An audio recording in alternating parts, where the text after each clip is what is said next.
Una de las cosas que están sucediendo esta noche, y digo esta noche porque a mí se me hace que es ahorita las 8 de la noche, tiempo de nosotros, es que están los debates de los candidatos presidenciales aquí en nuestro país. Y para nosotros esto es algo trascendental como país. Históricamente lo que se hace aquí en Estados Unidos, y digo históricamente porque ya tiene tiempo que esto sucede, pero históricamente estos debates básicamente se llevan cada año. Y si no me equivoco, creo que hoy en la noche es el primero de tres. Y estamos a un mes y cachito, un mes y días para la cuestión precisamente de escoger un presidente. Entonces, una de las afirmaciones que yo he hecho, estoy mandando el enlace, me lo están pidiendo, déjenme nada más mandar esto, por favor. Una de las afirmaciones que yo he hecho anteriormente con respecto a la pandemia, y aquí es donde quiero conectar con lo que es el debate de los candidatos presidenciales que hay ahorita aquí en Estados Unidos, que es hoy en la noche, es que la pandemia, y típicamente generalizo, ¿ok?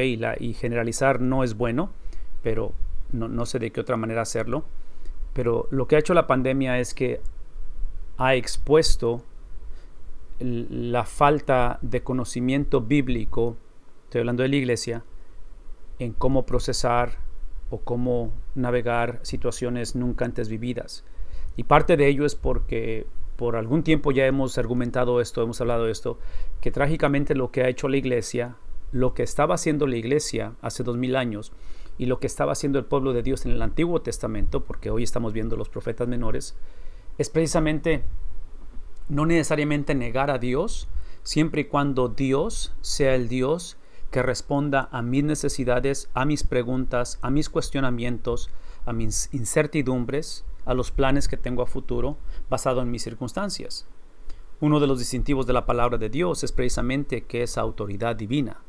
Y cuando hablamos de autoridad divina, regresando a la conversación de esta noche, que hay un debate entre los candidatos a la presidencia que elegiremos Dios mediante el 3 de noviembre, es que cuando escuchamos la palabra autoridad, cuando hablamos de supremacía, cuando hablamos inclusive hablar de soberanía, son palabras que, si somos honestos, nos incomodan, porque vivimos en culturas donde tenemos la bendición de democracias, tenemos la bendición de expresión, de libertad de expresión, inclusive de libertad de expresión religiosa. Por eso es que, bueno, hasta ahorita no nos han vedado de Facebook, y espero que no nos metan a la cárcel por estar diciendo lo que estamos diciendo, pero batallamos por un poquito de eso. Entonces, todo esto lo menciono porque, otra vez, la pandemia siento que ha expuesto la cuestión de falta de conocimiento de la Biblia en cómo navegar y cómo procesar doctrinas en este caso, sufrimiento, de maldad, de situaciones difíciles. Ahorita, esta noche que esté el debate de los candidatos a la presidencia, una de las cosas que me encantaría soñar y pensar es que la iglesia tiene la habilidad de procesar estos eventos trascendentales, porque son trascendentales, y lo que va a salir a flote hoy en la noche, que constantemente sale a flote, pero hoy va a ser más intencional, porque hoy van a hacer preguntas directas a esos candidatos, independientemente de qué partido la gente o qué preferencias tenga. Lo que va a suceder esta noche en este evento es que los candidatos inevitablemente van a exponer su idiosincrasia, su perspectiva de la vida, cómo procesan ellos la vida, cómo ven estos eventos que son una realidad y que, otra vez, viendo hacia el futuro. Y a mí me gustaría soñar que la iglesia, el cristiano, tenemos la habilidad de escuchar, de procesar, de analizar lo que se está diciendo, escuchar las preguntas, ver las respuestas y procesarlas a través de los lentes de la Biblia, a través de una perspectiva, otra vez, cristocéntrica, a través de lo que la Escritura dice con respecto a estas situaciones.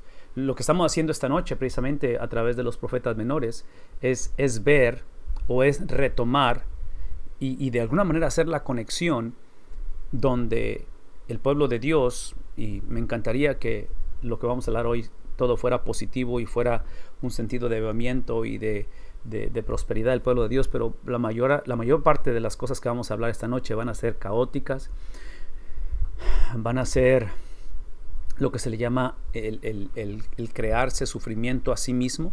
Vamos a ver mucho de eso.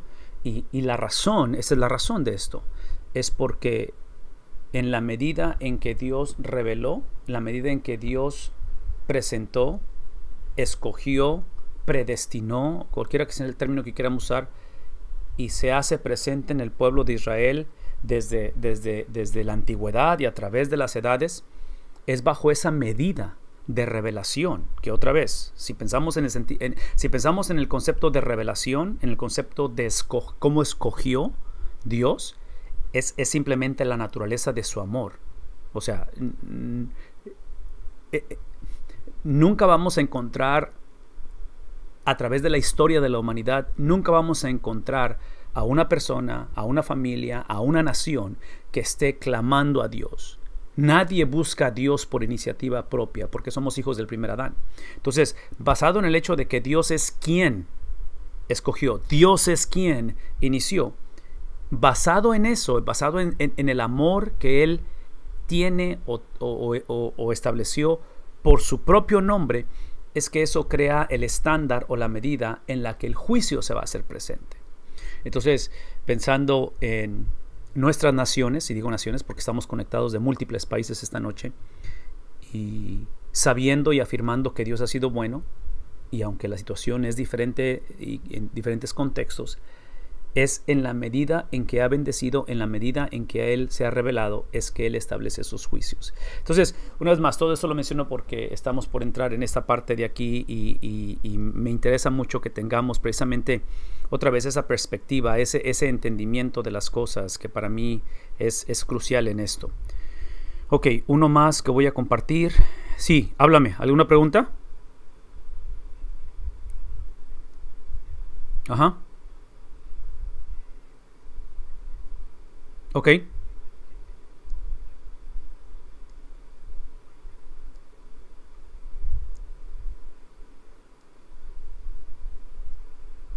Ajá.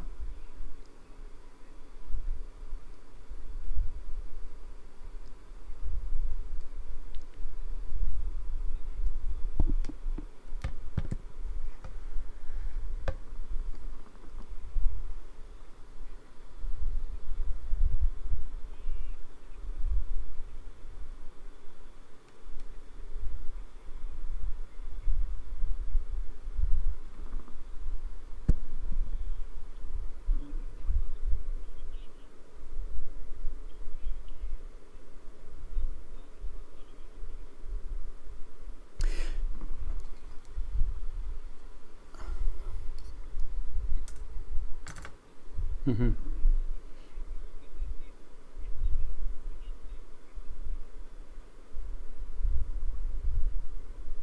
Y, y fíjate, ahorita con lo que estás mencionando, y ya te estás yendo a casos un poquito más específicos, lo que yo hice referencia fue un poquito más general, ya lo hice específico, lo cual está muy bien y es necesario, porque yo argumentaría que hoy, en el tiempo en que vivimos, el acceso a medios sociales, el acceso de que ahora básicamente todos tenemos una plataforma para expresar lo que sentimos y lo que queremos, no tenemos que esperar que alguien nos publique, nos podemos publicar solos.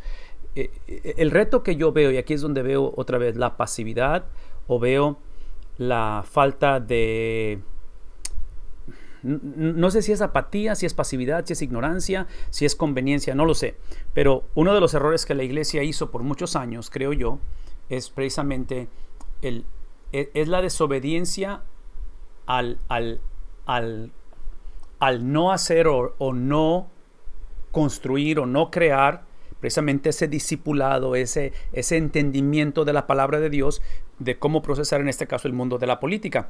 Muchos venimos de contextos donde fueron reglas no habladas, y hasta la fecha creo que existen, donde decimos, ok, las cosas de Dios son las que pasan en la iglesia, las cosas del mundo es lo que pasa en la política. Entonces, por mucho tiempo esos dos aspectos fueron divididos, separados, o sea, iglesia, gobierno o iglesia y Estado, pero vivimos ahora en una cultura otra vez que el mundo se ha encogido en muchos aspectos, distancias y todo eso, y no solamente eso, que ahora inclusive, otra vez en cuestión de ver lo que está, cómo cambia la situación. Entonces, la iglesia, el trabajo de uno no es decirle a la iglesia cómo o por quién votar. Yo creo que el trabajo de la iglesia, el trabajo de la palabra del Señor, es educarnos, es discipularnos, a decir, esta es la perspectiva bíblica, que ese es el papel del gobierno, ese es el papel de la iglesia, es el papel de la familia, es el papel de cada aspecto de la vida, verlo de una manera integral, donde entendemos que, otra vez regresando a la palabra señorío, soberanía, desde la perspectiva bíblica, ¿sí? Es obvio que son entidades, son sistemas que Dios ha establecido. La pregunta es, ¿qué significa eso? ¿Cómo lo ponemos en práctica? Y en un momento dado, para nosotros acá en Estados Unidos, el 3 de noviembre es un día crucial para nosotros por la elección de un presidente. ¿Qué significa eso con respecto a los valores que inevitablemente todos tenemos? Todos sin excepción tenemos valores, todos sin excepción tenemos lentes a través de los cuales tomamos decisiones. Entonces, hablar ahorita de los profetas de los profetas menores en el Antiguo Testamento, si pensamos en esos términos que estamos hablando, es simplemente Dios una vez más en su misericordia, una vez más. La palabra en el hebreo, si no me equivoco, es la palabra Hesed. Se escribe H-E-S-E-D y es el amor de Dios que describe lealtad, que describe un amor el cual continúa persiguiendo al hombre. Es el amor que está, la imagen que me viene a la mente típicamente es la imagen de Ruth y de Boaz. O sea, esa relación de amor, esa relación que está, ahorita vamos a hablar del profeta Oseas, la manera en que Oseas, no de una manera figurada o de una manera, ¿cómo se dice?, de analogía, pero es real, que va tras su esposa, la cual se prostituye, porque bueno, eso es lo que es, o es lo que hace esa mujer, es ese amor constante. Entonces, la profecía, una de las funciones que tiene, es que el pueblo de Dios, trágicamente en el Antiguo Testamento, cuando se trató de navegar la vida, se trató de navegar las situaciones, la generación, decisiones, convenencieramente, no procesaron la vida a través de lo que Dios había establecido. Entonces se traduce como desobediencia, vienen consecuencias, se aparecen los profetas, van a hablar y en su gran mayoría es palabra de juicio porque, una vez más, el juicio dentro de la perspectiva, no sé cómo enfatizar esto, el juicio que vamos a leer, que estamos leyendo, y es severo, es trágico, es duro, este juicio, y esa es palabra que tiene que aplicarse a nosotros hoy en día, ¿ok? El juicio de Dios para el no cristiano, para el que no le pertenece a Dios, es para destrucción. Ahí no hay vuelta de hoja. Ahí simplemente, o sea, si queremos pensar en términos de muerte física, para el no cristiano es la segunda muerte, ¿verdad? Separación para siempre. Que entre paréntesis, la segunda muerte o la muerte espiritual, que es la que se experimenta después de la muerte física, lo que significa y otra vez es la manera en que lo entiendo yo, es el infierno. Yo lo entiendo como el lugar de tormento, pero el tormento es precisamente por encararse con el Dios de la Biblia, que merece ser temido, que no se le temió mientras estuvimos en la tierra, por eso nunca le aceptamos, y entonces es encararnos con él por una eternidad sin un mediador. Eso es lo que yo entiendo por infierno, en el sentido de que el punto de la historia en esta vida y la que está por venir es Dios. Siempre es Dios, va a seguir siendo Dios, y eso nunca va a cambiar porque por eso es Dios. Si no fuera, si la vida esta y la que viene no se trata de Dios, entonces Él no es Dios. Entonces Él no sería lo que Él dice que es. En cuestión del pueblo de Dios, cuando se trata del juicio, el juicio es precisamente para restitución, para restaurar. Es obvio que Dios no tiene opción, pero Él tiene que permitir que el pueblo experimente consecuencias de su rebeldía, de su pecado. Y eso también es trágico. Pero encontramos el concepto de restauración. ¿Cómo lo sabemos? Porque, otra vez, miles de años después, aquí está la iglesia, aquí está el pueblo de Dios, ¿verdad? O sea, aquí estamos. Y no estamos tanto porque el pueblo de Dios se arrepintió, entendió, escuchó la voz de los profetas, eventualmente escuchó el evangelio. La razón que estamos aquí es porque Dios así lo determinó. En otras palabras, las características que vamos a ver esta noche con respecto a la desobediencia del pueblo de Dios son exactamente las mismas que estamos viviendo hoy en día. O sea, el pueblo de Dios siempre somos los mismos en ese sentido. No hay muchas cosas nuevas en ese aspecto. Lo único es que como somos mucho más gente que en este tiempo de la historia, como tenemos obviamente un estilo de vida diferente hoy en día, lo que creo que sucede es que todo se ha magnificado, se ha puesto como si fuera una lupa, se hace más grande y viendo desde la soberanía de Dios es que entre más grande sea y más complejo sea esto, creo yo que más desplega otra vez ese amor de lealtad, ese amor que dije al principio, Gesed, que es el amor que Dios siempre está tras de su pueblo, momento tras momento. Entonces, ¿cómo ver la perspectiva en este caso de estos profetas menores, que es lo que estamos terminando para concluir nuestra clase de Antiguo Testamento?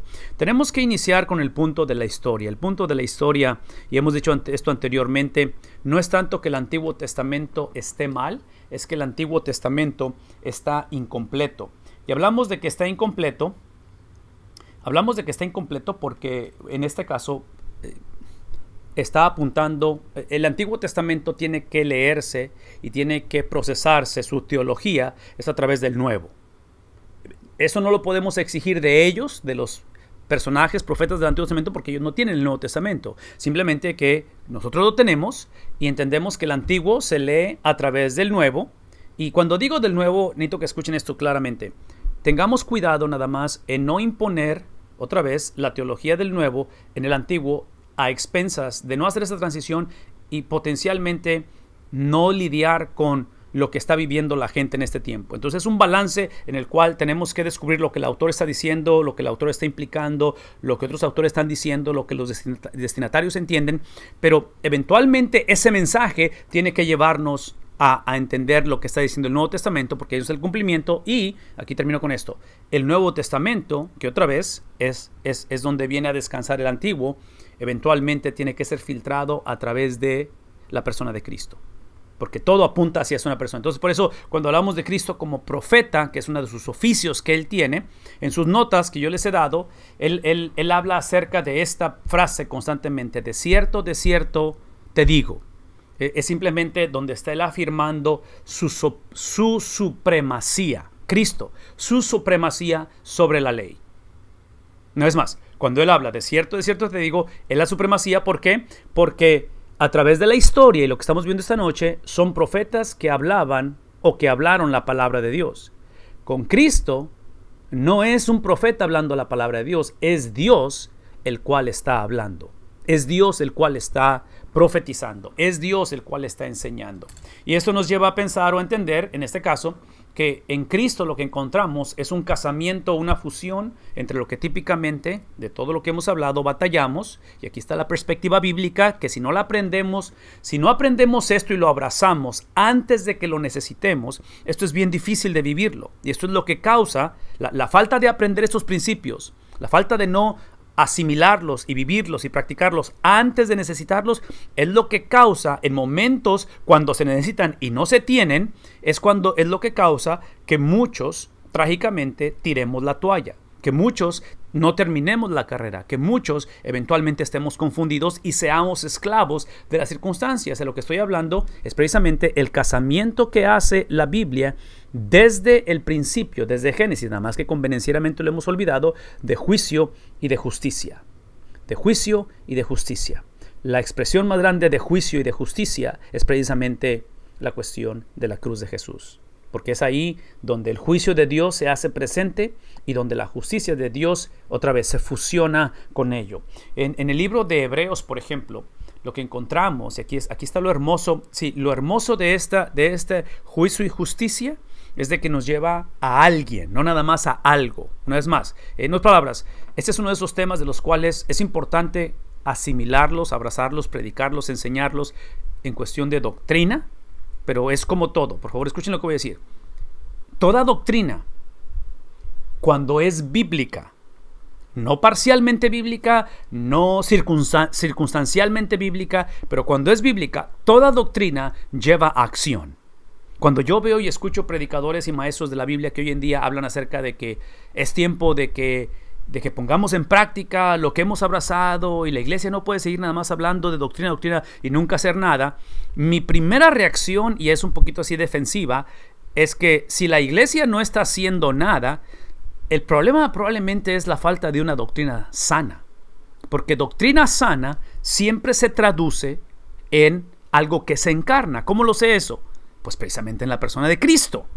De que Cristo es la expresión de doctrina. Cristo precisamente es todo lo que el Padre había dicho, profetizado, enseñado, mostrado. Otra vez esa palabra Gesed, ¿sí? es cristalizado en la persona de Cristo. Entonces, cuando vemos esto, por ejemplo, en el libro de los Hebreos, encontramos que en el libro de los Hebreos aquí estoy mostrando la supremacía de Cristo sobre la ley y sobre la profecía.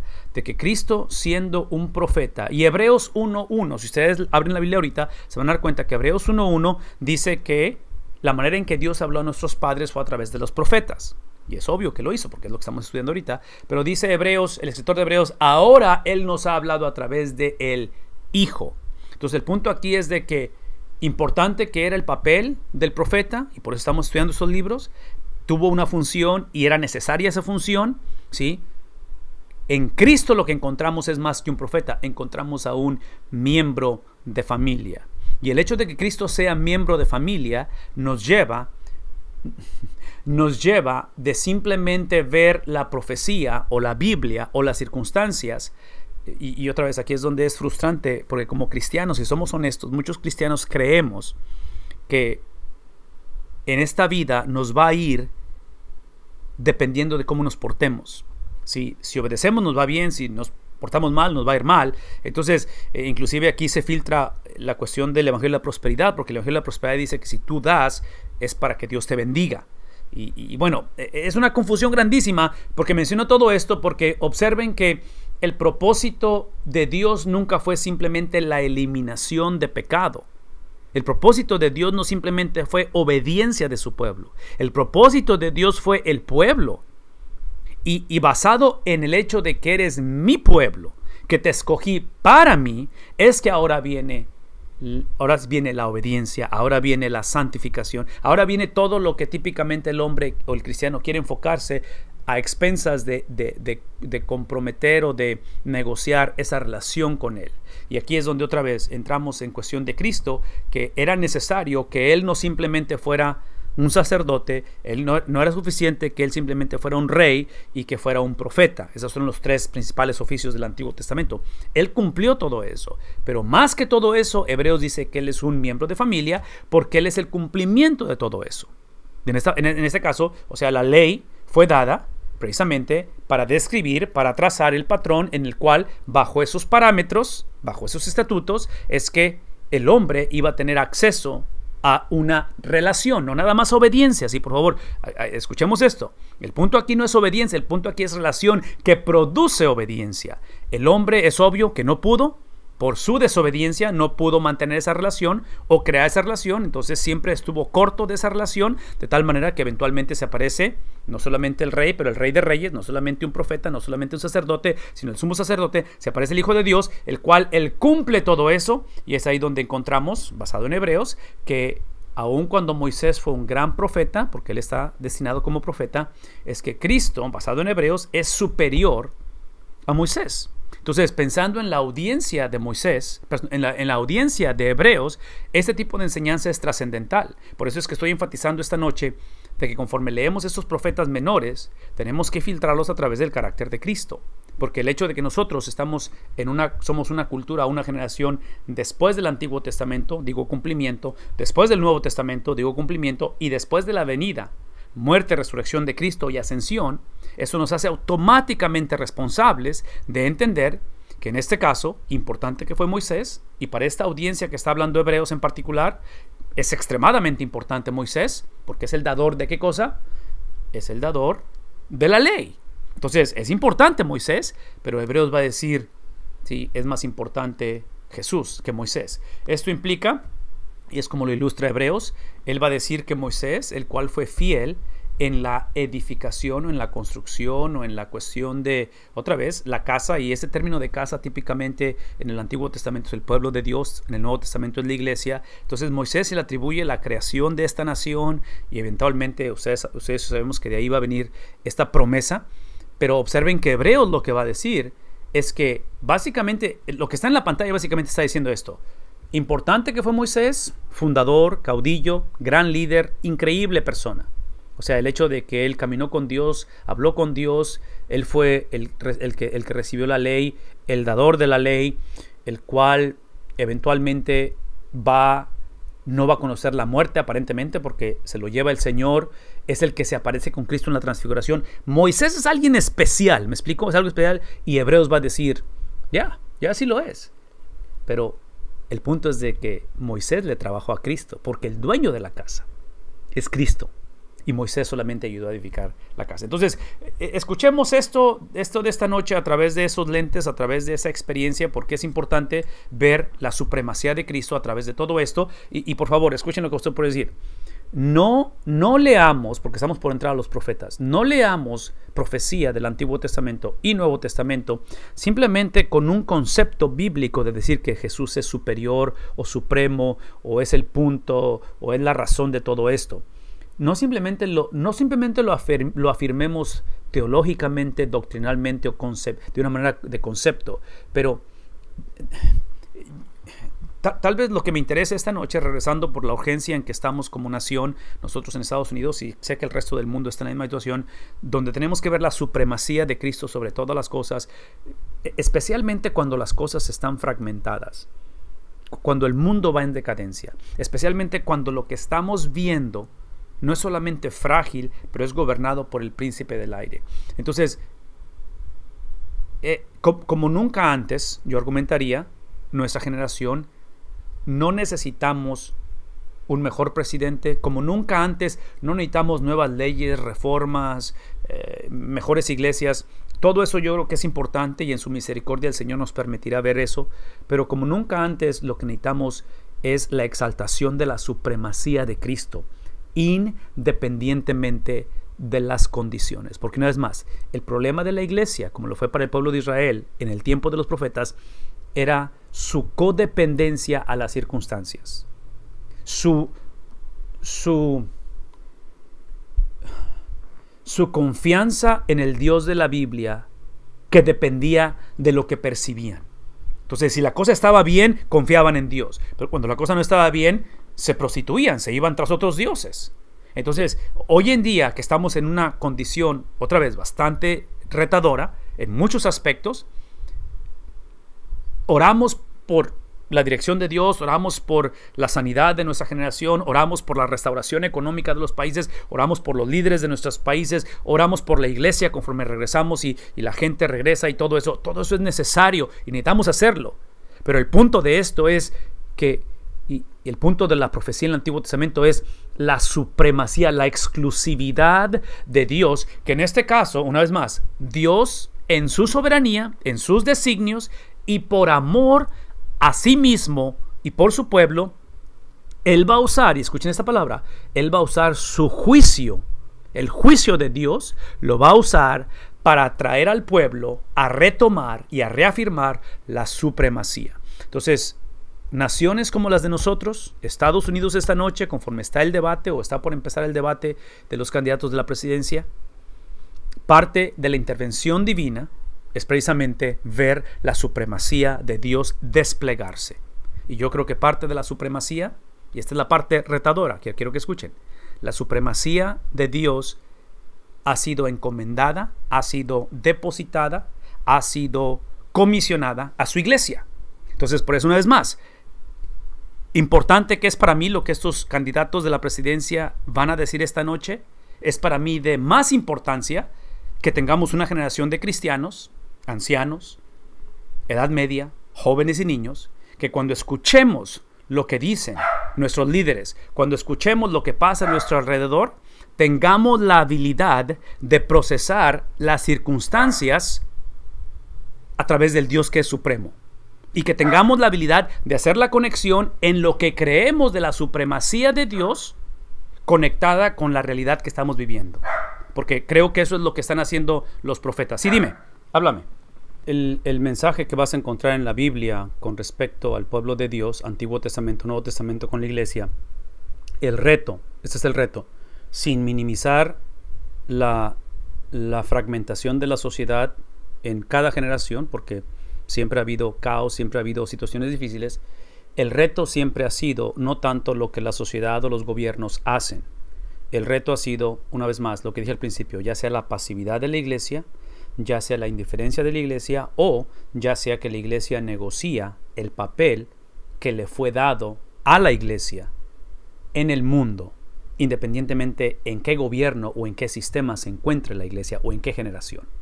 Entonces, ahorita que estemos viendo estos libros, tenemos que verlos a través de la perspectiva de que el problema no es tanto que están los babilonios conquistando, que están los asirios, que están los persas. Ese no es el problema, que sí lo es, pero ese no es el punto de la historia, porque babilonios, persas, asirios, ellos están haciendo lo que se supone que deben de hacer, porque son pueblos sin el temor de Dios. El problema para Dios y para los profetas va a ser que el pueblo de Dios no está haciendo lo que le corresponde al pueblo de Dios hacer en medio de todo lo que está sucediendo. Entonces, ahorita cuando hablamos de la situación de nuestros países, sea económica, sea moral, sea espiritual, sea política, sea el núcleo familiar, sea el mundo del entretenimiento, ¿sí? El problema, ese es el problema. El problema no es tanto lo que está sucediendo, que sí es un problema y no minimizo. Y no estoy de acuerdo en lo que está sucediendo, pero en un momento dado, lo que está sucediendo es de esperarse, porque simplemente somos una generación que no tememos a Dios, que no conocemos de Dios. El problema viene sobre los que nos decimos conocer de Dios, conocer su palabra, los que a sabiendas no hacemos distinción y no sabemos la diferencia en un momento dado de cómo procesamos. Entonces, por eso regreso a esto, de cómo ahorita la situación a nivel política, entretenimiento, núcleo familiar, educacional, económico, todo eso. Mira, lo pongo así nada más rápido porque necesito entrar a Miqueas. Simplemente esto. Cuando vemos, y esto lo están diciendo los expertos, están diciéndolo la gente que estudia esto a profundidad con respecto a estadísticas y la situación que estamos viendo, y mucho de lo que escucho de Estados Unidos, pero creo que se aplica a nivel mundial. Cuando vemos la cantidad de los porcentajes de gente que está pronosticado que no van a regresar a la iglesia, aún después de que se acabe la pandemia, no van a regresar, mi preocupación y mi problema siempre ha sido el mismo. Porque no quiero sonar con ese legalismo de que tienes que regresar a la iglesia, pero el problema de la iglesia, del cristiano, es que vemos la experiencia congregacional de una iglesia como la meta en lugar de verlo como el vehículo hacia la meta. ¿Qué estoy diciendo? Que aparentemente como generación no hemos discipulado, educado, predicado en sí el propósito de la salvación. Entonces, cuando el propósito no está claro, o no se ha predicado o se ignora, lo que típicamente la Biblia enseña como el vehículo hacia ese propósito se va a ignorar, porque ¿cómo espero que entiendas o que veas lo que no se ha enseñado? Estoy hablando de la salvación, el propósito de la salvación. Entonces, eso explica por qué la experiencia de una iglesia, el papel que juega la iglesia en mi vida personal, en mi vida de familia, en mi vida comunitario, es obvio que va a ser ignorado. Entonces, a donde voy simplemente es que hoy en día pienso yo que es la oportunidad, porque la iglesia ha sido fragmentada como el resto de la humanidad por la pandemia. Este es el tiempo para dedicar o retomar la conversación y decir, ok, aun cuando tengo 20 años de cristiano, aun cuando tengo 5 meses de cristiano, o a lo mejor no sé si soy cristiano, ese es el punto. Todo aquel que proclama o que cree o que dice ser un seguidor de Jesús, el trabajo de la iglesia es decir, esto es lo que significa basado en la palabra de Dios. A diferencia de, una vez más, hoy en día tenemos en el nombre de individualismo, en el nombre de autonomía, cada quien tiene su propia definición de las cosas. Y ahí es donde no podemos, como generación, continuar viendo la paja en el ojo del gobierno o en el ojo del mundo del entretenimiento o en el ojo en el mundo de lo que sea, y no ver la viga en el propio. Porque voy a decir una vez más, lo que estamos por leer de los profetas menores, sin justificar la maldad, inclusive los profetas, vamos a leer cómo ellos van a profetizar eventualmente juicios sobre las naciones, ¿verdad? Las naciones paganas. O sea, aquí es parejo. La diferencia es que el problema de la profecía es el pueblo de Dios. O sea, es el pueblo de Dios viviendo en desobediencia, no teniendo ningún problema en vivir en desobediencia y literalmente, o sea, vivir como si no hubiera un Dios. Y el punto es este. Importante que es que el pueblo de Dios en aquel tiempo y hoy en día vivamos en obediencia. Por favor, escuchen lo que voy a decir.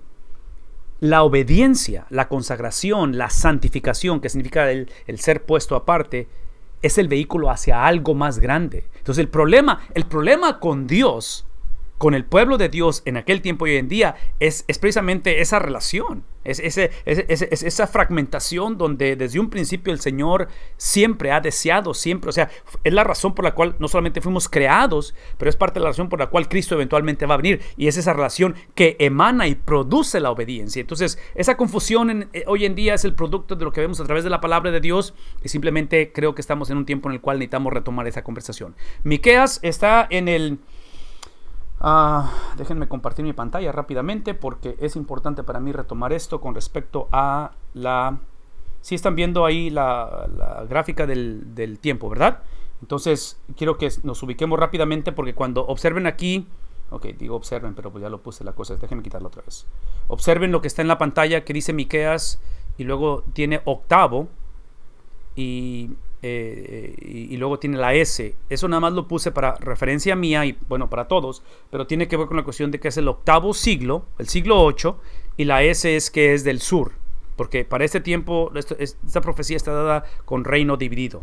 O sea, ya aquí ya está el drama del odio que se tienen entre ellos, el odio que tienen contra los samaritanos, los del sur contra los del norte. Entonces cuando ven esto en la pantalla, y déjenme compartir mi pantalla otra vez, es precisamente lo que estoy diciendo y estoy hablando, nada más para punto de referencia, es de que aquí es que es el final del Pentateuco, llegamos, esto es Josué, aquí está Jueces, aquí está Ruth y entramos con Samuel y esta es la monarquía unida, lo que está aquí de Saúl, David y Salomón.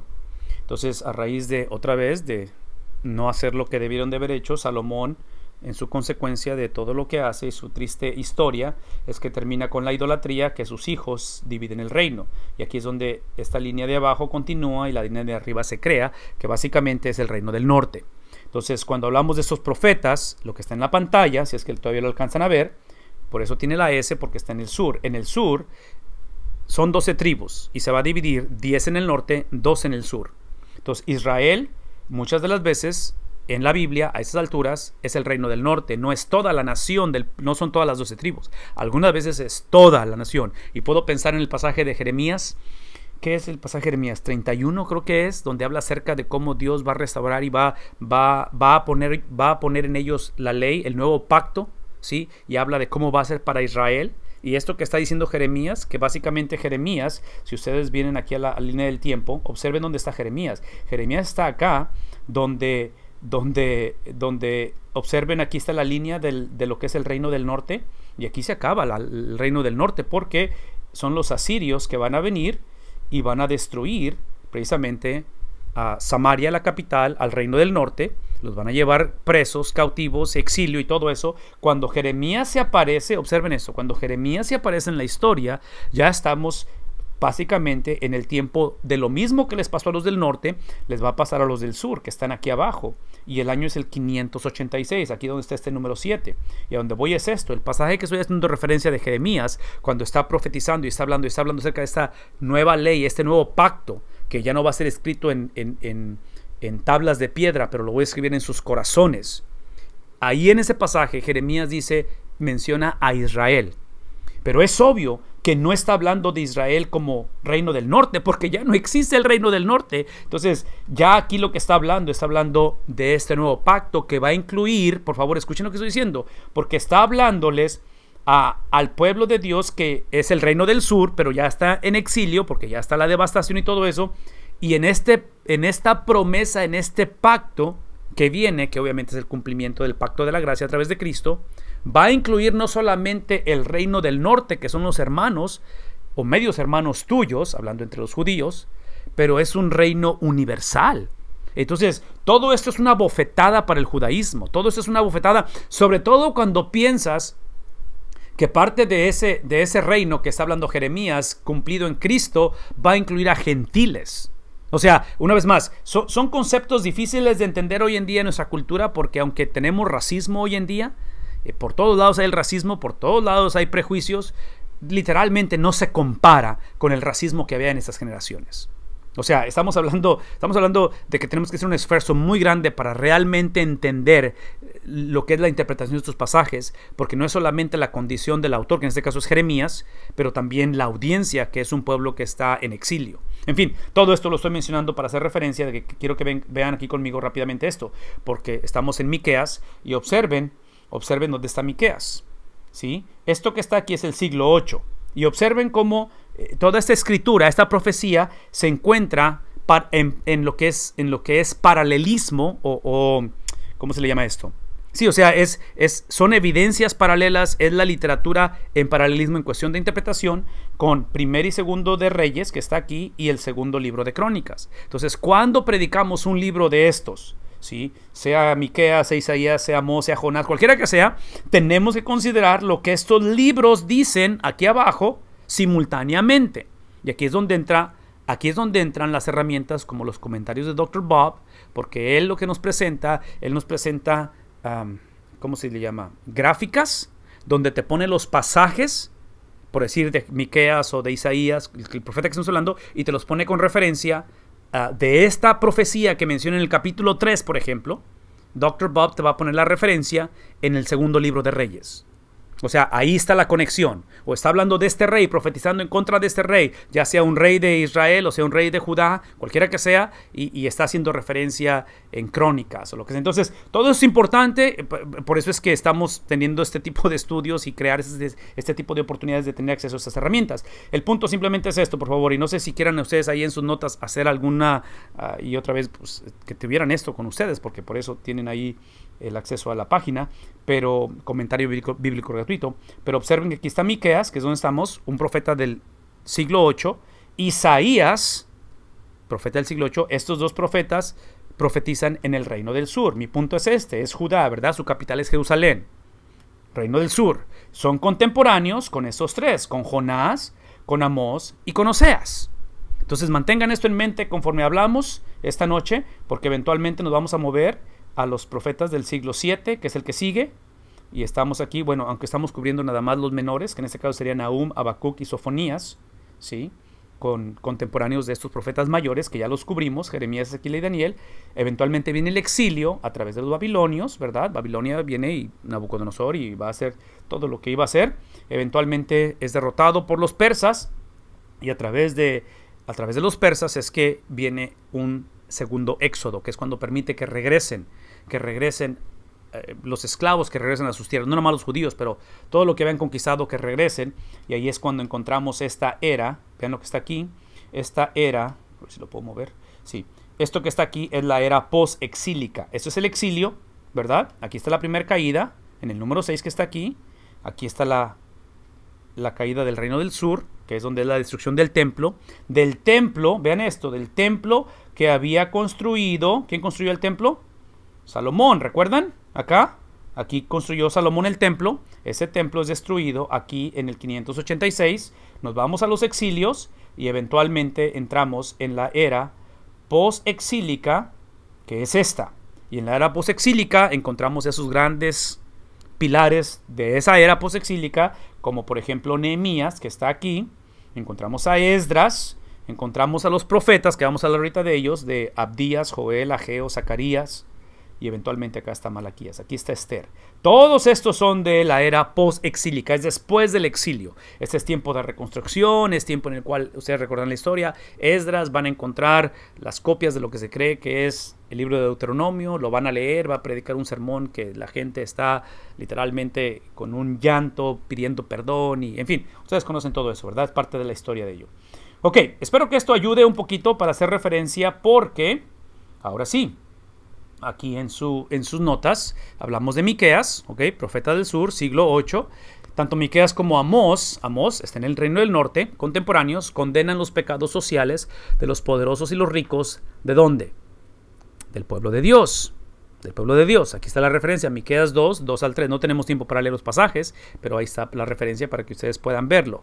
Tanto Miqueas, letra que sigue, tanto Miqueas como Oseas condenan la apostasía religiosa de los profetas y sacerdotes del pueblo de Dios. Observen por favor esto, ¿ok? A mí me encantaría que estas referencias fueran de los asirios, están hablando en contra de los babilonios, están en contra de... No, están hablando del pueblo de Dios, donde donde trágicamente estas generaciones, y dice aquí, hace referencia a Amós porque Amós está en el norte, está en esas 10 tribus del norte. Miqueas está en el reino del sur, pero la condición de ambos pueblos es la misma, donde el pueblo trágicamente ha confiado en sus riquezas en lugar de confiar en el Señor. ¿Suena familiar eso hoy en día? Trágicamente es la realidad de nuestra generación, ¿no es cierto? Confiamos en riquezas en lugar de confiar en el Señor. La letra B, una vez más, es la cuestión de que la corrupción no es nada más a nivel social, gobierno, sino que es a nivel del liderazgo del pueblo de Dios, que es en este caso una apostasía religiosa de los profetas y los sacerdotes. Miqueas 3:11. Sí, y lo que va a suceder aquí, hermano, la respuesta es sí. Lo que va a suceder aquí, lo mismo le pasa a Amós. Si ustedes leen el primer capítulo de Amós, entra Amós con el juicio de Dios, así empieza el libro, con el juicio de Dios, luego sobre las naciones vecinas, y entonces estamos hablando del reino del norte, porque Amós estaba profetizando en el norte. Entonces el reino del norte está escuchando la profecía de Amós en contra de las naciones vecinas, y ellos están bien contentos, porque ahí viene el juicio sobre los enemigos de ellos. Y de repente, de ahí se voltea Amós y profetiza en contra de Judá, del reino del sur. Entonces, haz de cuenta que los profetas empiezan a cruzar sus profecías. Estando geográficamente uno en el sur, en este caso Miqueas, Amós en el norte, eventualmente no solamente profetizan en contra de sus propias congregaciones, si podrías decir eso, así, donde están ellos asignados, pero eventualmente la profecía empieza a cruzarse. Y parte de ello, creo yo, esto es lo que alcanzo a entender, es precisamente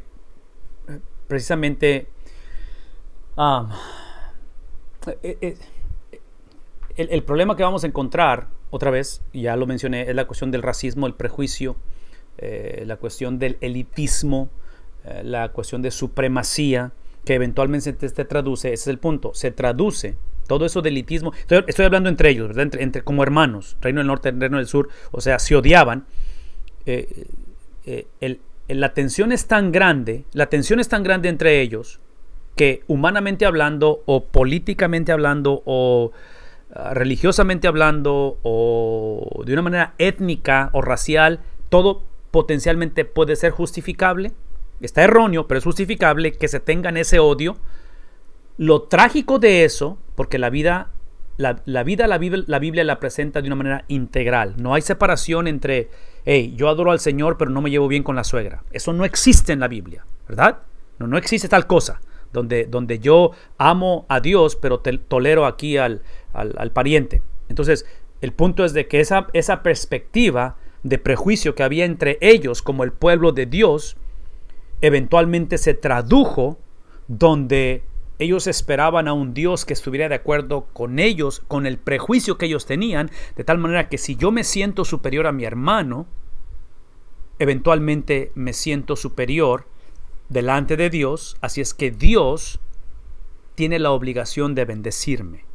La gracia ahora la demando, en lugar de entender que la gracia es voluntaria y que la gracia es algo que no puedo demandar. Es por eso que van a ser sorprendidos y que eventualmente por sus ideas preconcebidas, que las ideas preconcebidas o las perspectivas de la vida salen a flote en la relación interpersonal. En otras palabras, una cosa es lo que creemos, pero otra cosa es lo que hacemos de lo que creemos. Entonces, los valores del cristiano o del pueblo de Dios eventualmente salen a flote, porque podemos cantarlo, podemos predicarlo, podemos teológicamente afirmar un montón de cosas, pero a la hora, cuando se presenta la situación, cuando estás lidiando con la persona que no te cae bien o con donde hay prejuicio, estos valores realmente nada más fueron de labios hacia afuera, que era el problema que Isaías va a condenar precisamente al reino del sur, y va a decir, ustedes, su religión es una religión nada más de labios hacia afuera. Entonces, todo eso se traduce eventualmente en la relación con Dios, en lo cual el Señor literalmente viene y pone.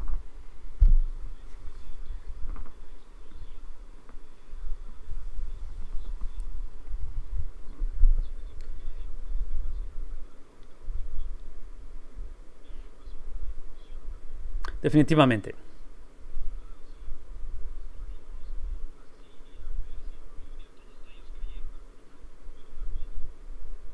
Sí, sí, y lo trágico que vas a encontrar, porque ahorita que lleguemos a Jonás, te vas a encontrar, esto es irónico y trágico, pero temo que es la historia de muchos de nosotros. En Jonás, por ejemplo, te vas a encontrar a una nación pagana como Asiria, específicamente Nínive, que es la capital de Asiria, super archi recontra enemigos del pueblo de Dios, y que van a causar un dolor extremo en el pueblo de Dios, y los vas a encontrar receptibles al evangelio. Y vas a tener un profeta que fue escogido por Dios, por misericordia, por su gracia lo escogió, desobediente a Dios. Entonces, ¿cómo explicas que tienes una generación, una nación pagana sin el temor de Dios, abierta al evangelio, y el que se supone que debe de ser la voz de Dios, cuando recibe mandato de Dios, se sube a un barco y va en dirección opuesta, y el resto lo conocemos, ¿no? De la historia de Jonás.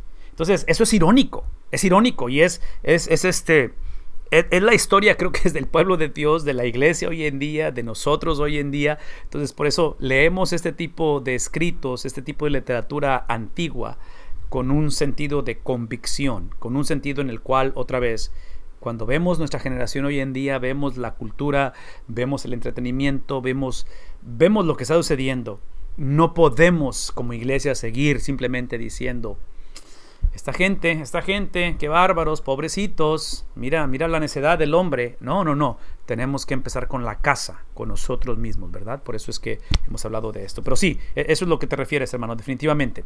Déjenme avanzar entonces con respecto otra vez a Miqueas. Va a condenar la apostasía religiosa de los profetas sacerdotes. Letra C, Miqueas va a predecir otra vez la caída y el exilio tanto de Israel, que es lo que estamos hablando ahorita, del reino del norte. Sí, otra vez, profeta del reino del sur, está hablando acerca del norte, que vienen los asirios contra ellos, y también el reino del sur. Profetiza en contra de los dos debido a su idolatría e infidelidad. ¿A quién? Al pacto, a la revelación de Dios. El problema se le llama sincronismo, es donde fusionamos otra vez el evangelio con algo más. Por favor, escuchen lo que estoy diciendo. El evangelio con algo más. Eso es sincronismo. Esas son de las cosas que Dios detesta y siempre van a acarrear consecuencias serias. Por favor, escuchen lo que estoy por decir. Yo a propósito puse abajo indicativo imperativo porque sí tenemos una generación hoy en día que le podemos llamar, y algunos de ustedes me han escuchado hablar acerca de esto, que no lo puse aquí en las notas, pero lo he puesto en otras ocasiones, lo que es el deísmo terapeuta, moralista.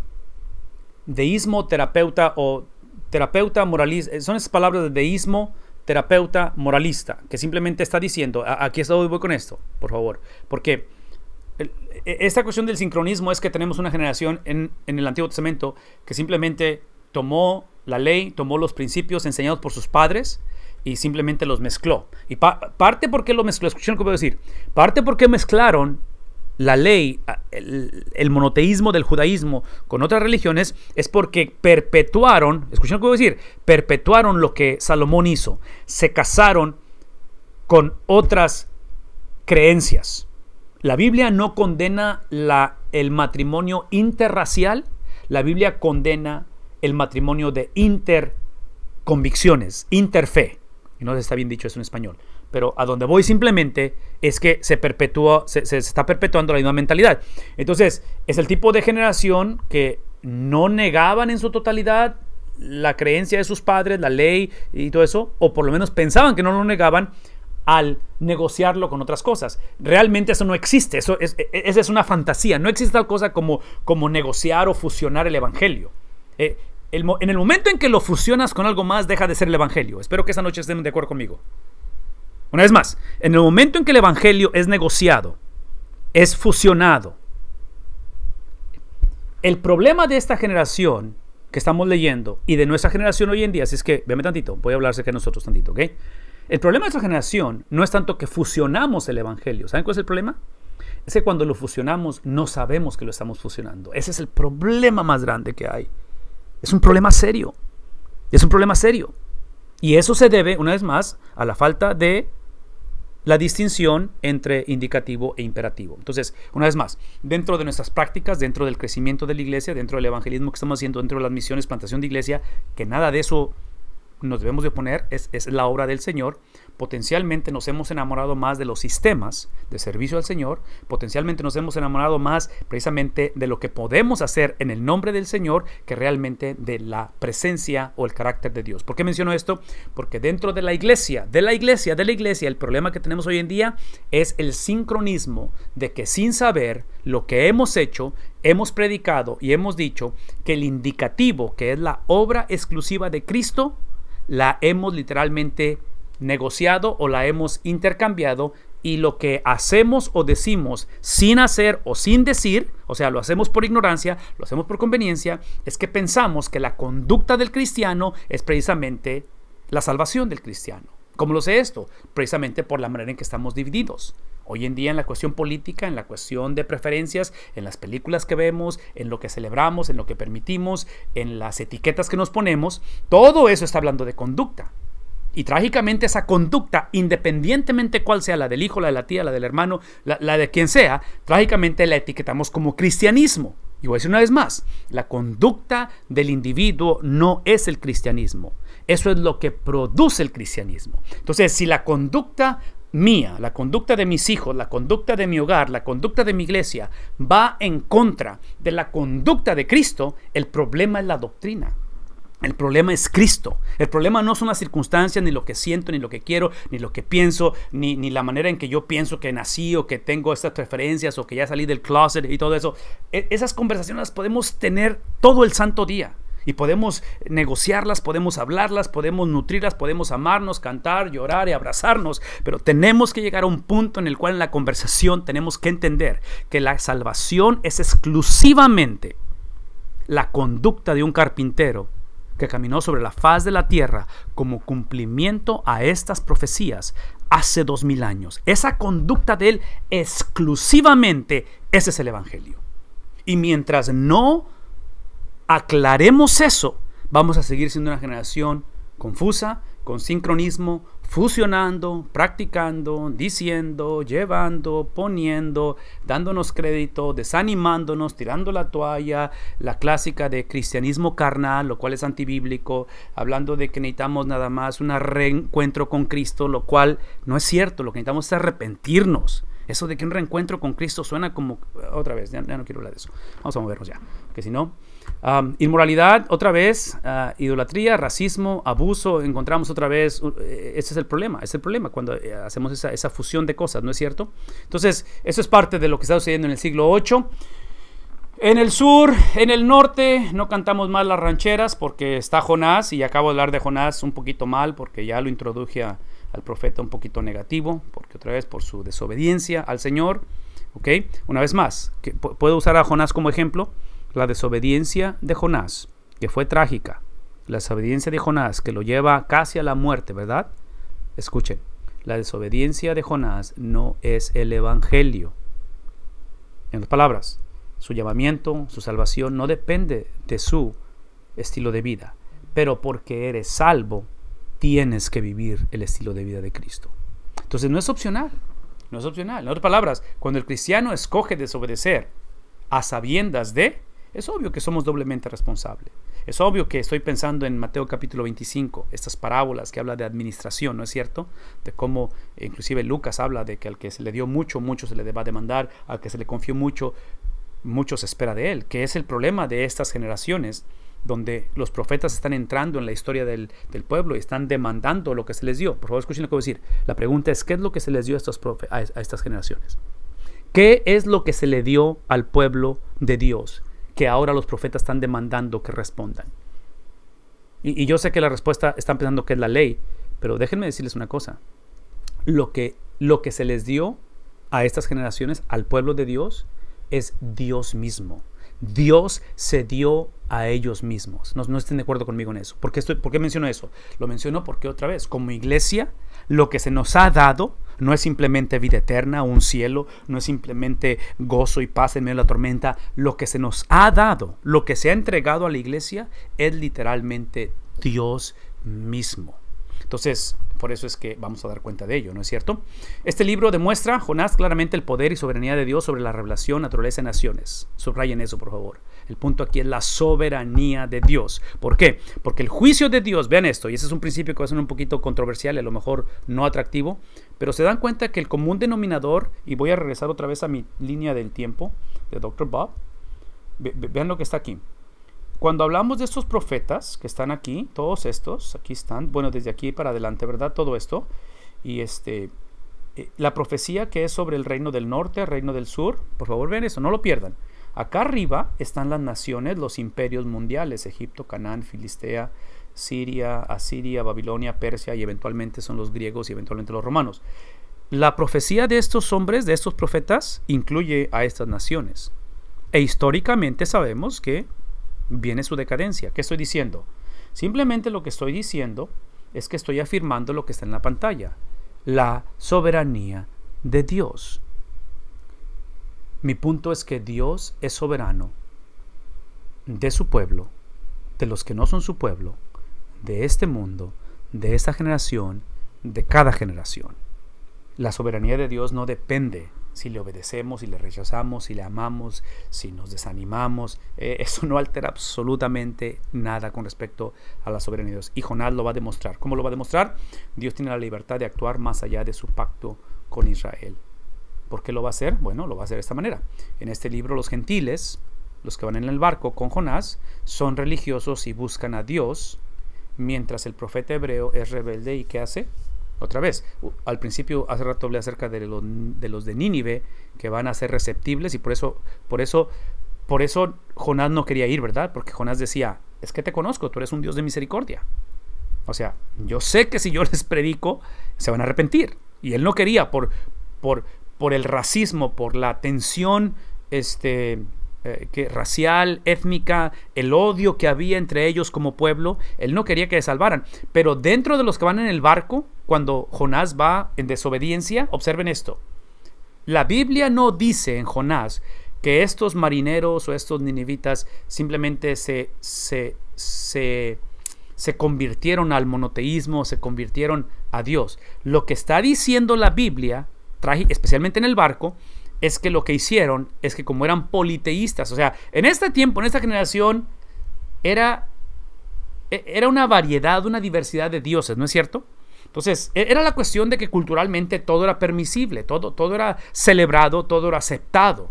Entonces, cuando encuentras los distintivos del judaísmo en el Antiguo Testamento, de hablar de un solo Dios, la cultura no se oponía, ni en el Antiguo ni en el Nuevo Testamento. Hablar del distintivo de un solo Dios, hablar del distintivo de Cristo como el único camino al Padre, no se oponían siempre y cuando, otra vez, fuera el sincronismo, fuera la fusión.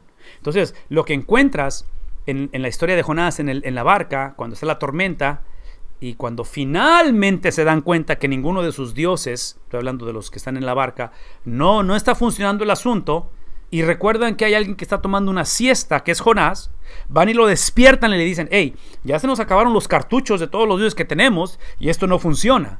Necesitamos que tú le entres al proceso de espiritualidad, porque eso es lo que tenemos hoy en día. Tenemos una generación de espiritualidad, ¿verdad? O sea, todo el mundo habla de espiritualidad, pero no de una relación con Dios. Cuando van a Jonás, y Jonás finalmente confiesa y dice, es por mí. Estos cuates no lo piensan dos veces, porque el punto aquí es complacer o calmar o satisfacer al Dios, cualquiera que sea ese Dios. ¿Y qué hacen con el pobre Jonás? Lo avientan al mar. En el momento en el cual Jonás es lanzado al mar, la palabra de Dios dice esto, que la tormenta cesa instantáneamente. Y en ese momento, lo que sucede es que esos marineros, esos pescadores, lo que hayan sido, pasan de temer el morir, el perecer en el mar, y ahora lo que tienen es un terror ante el Dios de Jonás. Yo creo que ese es el evangelismo. Yo creo que eso es lo que la iglesia necesita hoy en día. No tanto la gente sin Cristo, es la iglesia. Regresar a tener ese terror ante Dios, ese terror sano, ese terror que alienta, ese terror que es un terror de reverencia, es una actitud en la cual tenemos y reconocemos la supremacía del Dios de la Biblia. El amor, el carácter principal del libro de Jonás, como en todos los libros del Antiguo Testamento de Dios para toda la humanidad, se ve claramente otra vez en la persona de Jonás, en su predicación, en su profecía. Dios no solamente ama a los humanos, pero también a los animales. Ustedes ven las historias que va a narrar la evidencia interna, 4, versículo 1. También demuestra el poder del arrepentimiento y el poder de la fe, ¿en quién? Precisamente en Dios. Una vez más, cuando hablamos del poder, y otra vez, hace rato hice referencia a la cuestión de la confusión. Aquí es un ejemplo. La confusión que hay hoy en día dentro de la iglesia, del sincronismo, dentro del cristiano, de fusionar lo que es evangelio con algo más. Dentro de la iglesia el problema que tenemos es que otra vez hemos dicho o hemos creído que la conducta del cristiano es el evangelio. La conducta del cristiano es el evangelio. El evangelio produce la conducta del cristiano. Yo estoy consciente de ello. Es que no minimizo ni estoy en contra de vivir vidas que agradan a Dios, pero simplemente tiene que ser el flujo, el producto. No es lo que nos lleva o no es eso, no es la evidencia de que somos cristianos. Escuchen lo que estoy por decir. Lo que está en la pantalla cuando hablo acerca de cómo es que Jonás demuestra el poder del arrepentimiento y el poder de la fe precisamente en Dios. Por favor, escuchen esto. Porque aquí está un ejemplo de la confusión de la iglesia. Yo quisiera que esta noche estuviéramos de acuerdo. Y si no lo está, no hay ningún problema, ¿verdad? Porque ya dijimos que estas clases no es para que estemos de acuerdo. Es simplemente para que cuando yo hago una afirmación, cuando vean algo en la pantalla, el trabajo de ustedes es preguntarnos de dónde salió esa afirmación. ¿Por qué lo crees de esa manera? Y tenemos que dar una respuesta. ¿De dónde salió esto? En lugar de más decir, bueno, es que eso es lo que escuché aquí o es lo que me dijo mi abuelita o no. Escuchen lo que voy a decir. Cuando hablamos del poder del arrepentimiento y el poder de la fe, lo que yo espero que estemos de acuerdo, o por lo menos que escuchen esto, es de que arrepentimiento y fe son regalos de Dios. De que el hombre por sí solo no puede arrepentirse.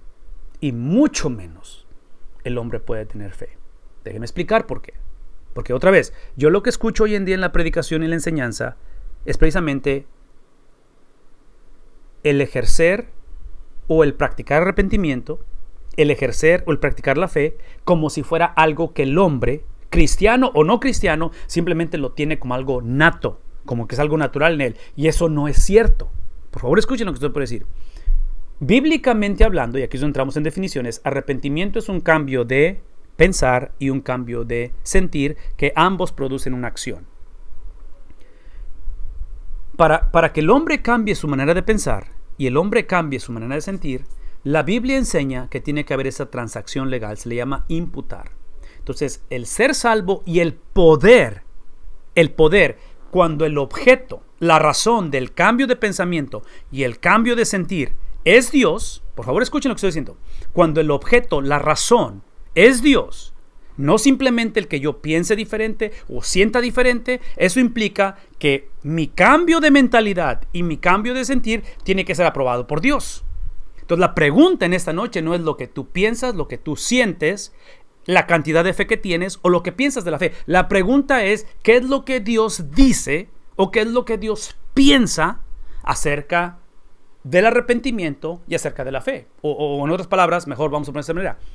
¿Qué tipo de arrepentimiento, qué tipo de cambio de mentalidad y qué tipo de cambio de sentir es el que Dios acepta? ¿Qué tipo de fe es el que Dios acepta? Y voy a decirlo una vez más, porque eso lo he dicho en muchas ocasiones.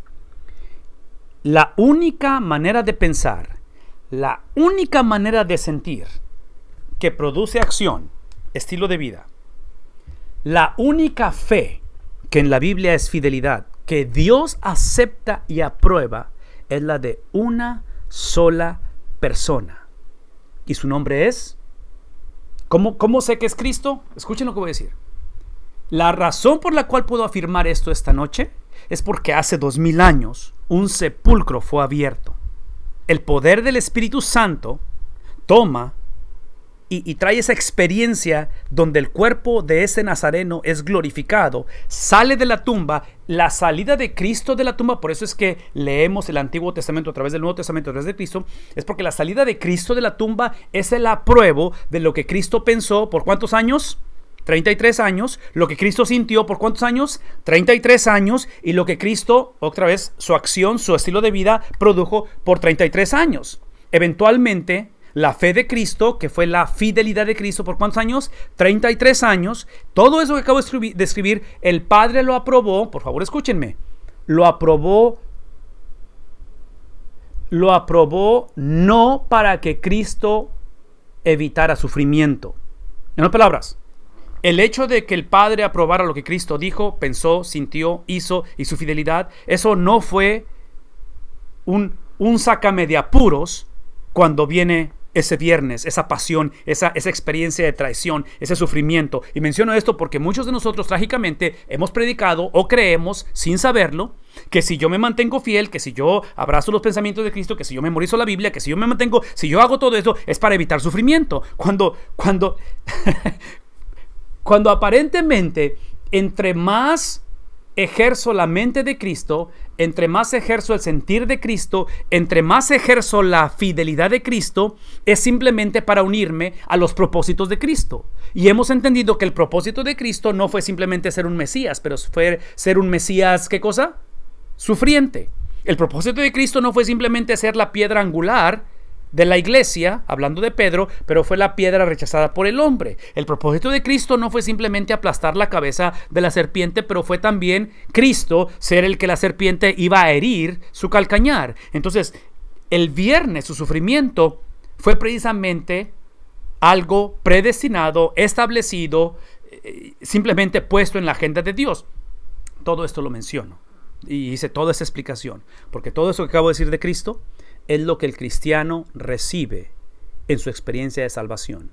Es lo que es imputado, transferido a nosotros. Entonces, cuando decimos que este libro de Jonás demuestra el poder del arrepentimiento y fe en Dios, en el Padre, por favor escúchenme, porque estamos hablando de que somos una generación después del Antiguo Testamento, después del Nuevo Testamento, después de la ascensión de Cristo, es de que arrepentimiento y fe, y si están tomando nota, eso es importante. En la vida del cristiano el arrepentimiento no puede seguir siendo un evento. Es un estilo de vida. No nos arrepentimos constantemente para ser salvos, pero nos arrepentimos porque somos salvos. Porque estamos en ese estilo y afloja donde soy completamente salvo, pero no he sido transformado a su imagen. Estoy precisamente en un mundo gobernado por Génesis capítulo 3. De tal manera que escuchen esto, cuando atravieso una situación donde requiere el perdonarnos unos a otros, como ya practico el arrepentimiento, en lugar de ver el arrepentimiento como un evento de los 14 años cuando entregué mi vida a Cristo y el resto de la vida me doy baños de pureza porque yo tengo la habilidad de ser fiel al Señor, porque yo tengo la habilidad de creer en el Señor. Sí, esa es justicia propia. Cuando viene una situación de división, cuando viene un problema de desaveniencia en el hogar, en la iglesia, entonces lo que me sale a flote va a ser precisamente me va a salir a flote lo que he practicado y lo que realmente he creído. Y lo que he creído es que el arrepentimiento es un evento del pasado, no un estilo de vida. Lo que es un estilo de vida es justicia propia. Eso implica que por justicia propia, porque yo he sido fiel, porque he estado aquí, porque no me he divorciado, porque empiezo a sacar todo mi historial, es entonces que mi esposo, mis hijos, la iglesia, todos me deben, y eventualmente quien me debe es Dios. ¿Cómo sé eso? Porque cuando paso por el valle de sombra de muerte, es cuando reacciono y digo, ¿cómo es posible que me pase eso a mí?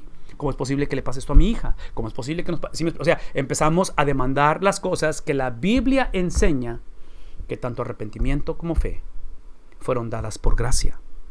Y gracia, dijimos hace un momento, es algo que no podemos demandar. Entonces, una vez más, el arrepentimiento y la fe que el Padre acepta es exclusivamente el que viene, el que emana de Cristo Jesús. Y es obvio que Cristo Jesús no tuvo nada que arrepentirse y él no se arrepintió, pero véame tantito, porque es importante. Aquí está la importancia de conectar Antiguo y Nuevo Testamento, ¿verdad? En Cristo, porque Él es el cumplimiento de esto. Hay una razón, y esta es la razón, por qué Cristo a la edad, en el 8º día, tuvo que ser, ¿qué cosa? Circuncidado.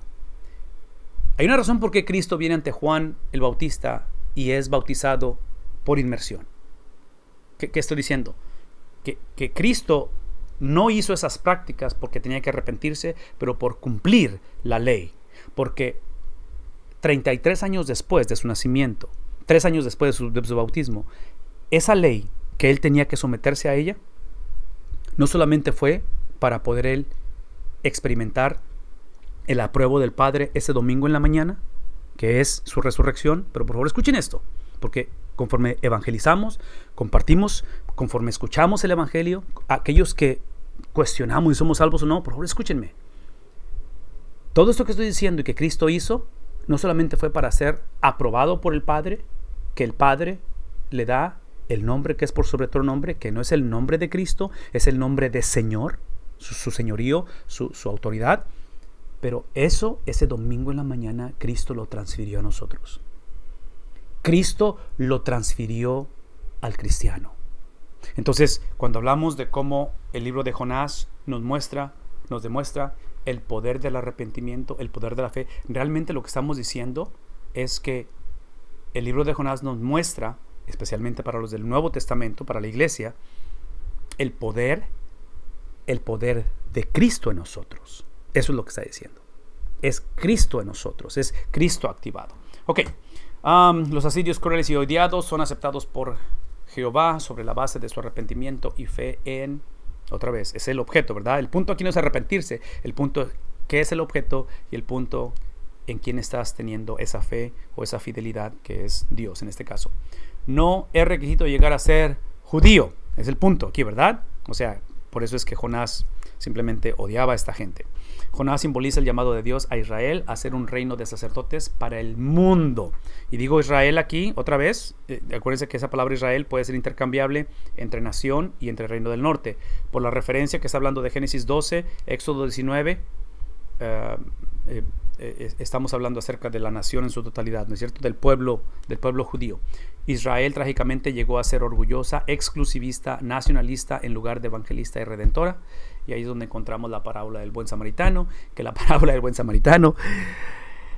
otra vez, no sé cómo ilustrar esto, pero yo cuando leo estas parábolas digo, por eso Jesús no tuvo muchos seguidores en Facebook, porque estas parábolas son ofensivas. O sea,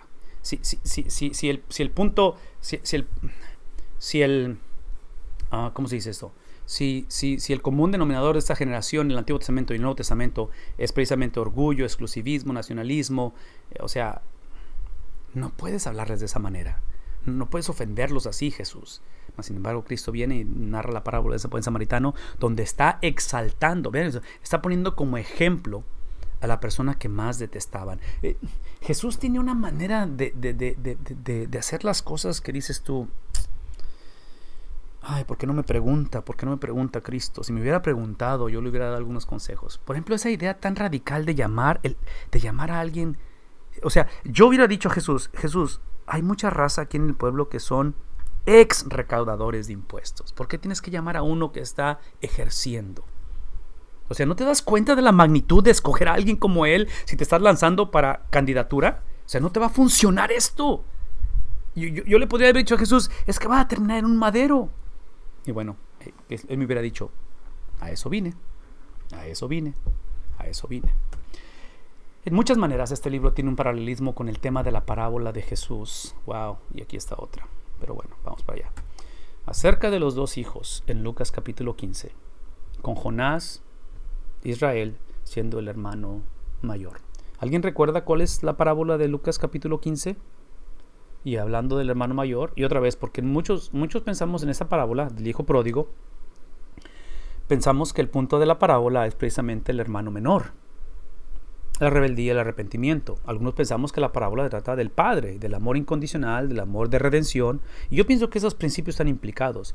Pero el punto de la parábola, escuchen lo que estoy por decir, el punto de la parábola se tiene que designar o deducir del autor lo que dijo, lo que implicó, paralelismo en otras enseñanzas, que en este caso es Cristo, en este caso es Lucas narrando. Y escuchen esto, el número 5 de los puntos de interpretación bíblica es audiencia, los destinatarios. ¿Y quiénes son los destinatarios de esta parábola? Precisamente los líderes religiosos. Entonces el punto de la parábola no es el hijo menor, ni su rebeldía, ni su regresar a su sentido y arrepentirse, regresar al padre. No es el padre que lo está esperando y lo corona de gracia. El punto de la parábola es el hijo mayor. Es su nacionalismo, su exclusivismo, su justicia propia, que Cristo está diciéndole a la audiencia, es exactamente quién eres tú. Que fuiste, vean esto, que fuiste, ¿dónde está? Aquí está. Génesis capítulo 12, Éxodo 19, Primera de Pedro 2:9, Apocalipsis 1:6, cuando el Señor dice, vosotros sois real sacerdocio, nación santa, pueblo adquirido por Dios. O sea, esas afirmaciones de que ustedes van a ser una nación de sacerdotes para mí, véanme tantito, véanme tantito, véanme tantito. Las afirmaciones que vienen de la palabra de Dios, que cuando Dios habla, literalmente así es, ¿no? O sea, cuando Dios habla, Dios no habla para ver qué piensas, para ver si lo consideras. Dios lo establece. Y cuando Él estableció esto, el pueblo de Dios, trágicamente, Él tomó las palabras de Dios, las tradujo convenencieramente. Y aquí es el problema de la iglesia hoy en día. Tomó la palabra de Dios, que yo argumentaría que es el indicativo, es la obra exclusiva del Dios que desde antes de la fundación del mundo escogió a esta nación para escoger al mundo. No es más, desde antes de la fundación del mundo escogió a esta nación, que no era nación, que era un montón de gente sin identidad. Estoy hablando de los hebreos, de los esclavos, que eventualmente son la nación de Israel. Los escoge desde antes de la fundación del mundo con un propósito eterno. No solamente que a través de ustedes voy a escoger al mundo, pero lo voy a hacer a través de la simiente que es Cristo. Véanme tantito. Lo que hicieron ellos, que es lo que hacemos hoy en día, tomaron la palabra, el indicativo, y la confundieron con el imperativo. Y entonces ellos tomaron ese llamamiento como un permiso o una confusión para ellos empezar a vivir su exclusivismo, su nacionalismo, su elitismo y su superioridad, cuando realmente es exactamente lo opuesto. Había afirmado, no lo afirmó por la versión futura que se iban a convertir ese pueblo. Lo hizo exclusivamente basado en el carácter de Dios, en el amor de Dios, en la compasión de Dios, en la santidad de Dios, en el plan de Dios, en quién es Dios. Es que afirmo esto. Y eso ahora sí produce todo lo que necesita producir, que es ahora el vehículo de redención. Hoy en día, la iglesia ha predicado la salvación de Dios pensando, escuchen lo que estoy diciendo, pensando en que si soy salvo y Dios me ama, Él ama la versión futura de mí. Dios no rechaza ni está en contra de la futura versión de la iglesia o del hogar o del cristiano que va a madurar. Pero el amor de Dios no está basado en lo mucho que avancemos o en el posible retraso que experimentamos. Está exclusivo, ese es el indicativo, está basado exclusivamente en el carácter de Dios. Y trágicamente, cuando encontramos aquí la parábola, en este caso del hijo pródigo, que es lo que estamos hablando, es simplemente un hijo en la parábola que nunca entendió su posición delante del padre. Él pensó que él tenía que ganarse esa posición, de tal manera que cuando el hijo menor, de acuerdo al hijo mayor, perdió esa posición, porque todo está basado en conducta, ¿no es cierto?, es que él reclama. Y el punto de la parábola es que el padre le dice: tú siempre has sido mi hijo. Tú siempre has tenido todo lo que está aquí. Legalmente esto te pertenece, pero por tu confusión no has sabido aprovechar. Mi temor es que la iglesia, el día que lleguemos ante la presencia de Dios, tal vez el Señor nos diga lo mismo. Te di, te proveí, te entregué a mi hijo. Mi espíritu completamente vivió, moró en ti y no, o sea, siempre estuviste listo para ver tu nacionalismo, tu exclusivismo, tu elitismo, tu racismo y todos los ismos que podamos. O sea, va a ser un día difícil para muchos cristianos ese día. Otras teorías de propósito son el poder del arrepentimiento, otra vez lo que encontramos del Yom Kippur, que es lo de Mateo 12:41, de los dos animalitos que uno es sacrificado, el otro es mandado al desierto, que se pierda. Como la justicia, el papel del profeta y la misericordia, el carácter de Dios, otra vez se van a fusionar. La libertad de un Dios justo para actuar en misericordia. Una vez más, escuchen esto: la libertad de un Dios justo para actuar en misericordia, el contraste del amor de Dios y el nacionalismo judío. Otra vez, todo eso Jonás lo va a desplegar. El perdón de Dios para una generación no protege a otras generaciones. Ok, rápidamente, Amós relata la ira de Dios para Israel. Otra vez, esto no es fácil de leer, esto es triste porque esto es devastación, esto no es algo figurativo, esto es algo real, sucedió, es histórico, por haber violado, ¿qué cosa? Otra vez, la violación del pacto. Por favor, escúchenme, por favor. La violación del pacto es que Dios, habiendo establecido, habiendo hablado, habiendo afirmado la identidad de esta gente, cometieron o perpetuaron el error, el pecado, la rebeldía que el padre Adán hizo al principio. ¿Recuerdan a Adán? Se aparece la serpiente y dice: ¿acaso dijo Dios? O sea, Adán y Eva fueron víctimas de la pregunta de la serpiente, donde pusieron en tela de duda lo que Dios había hablado.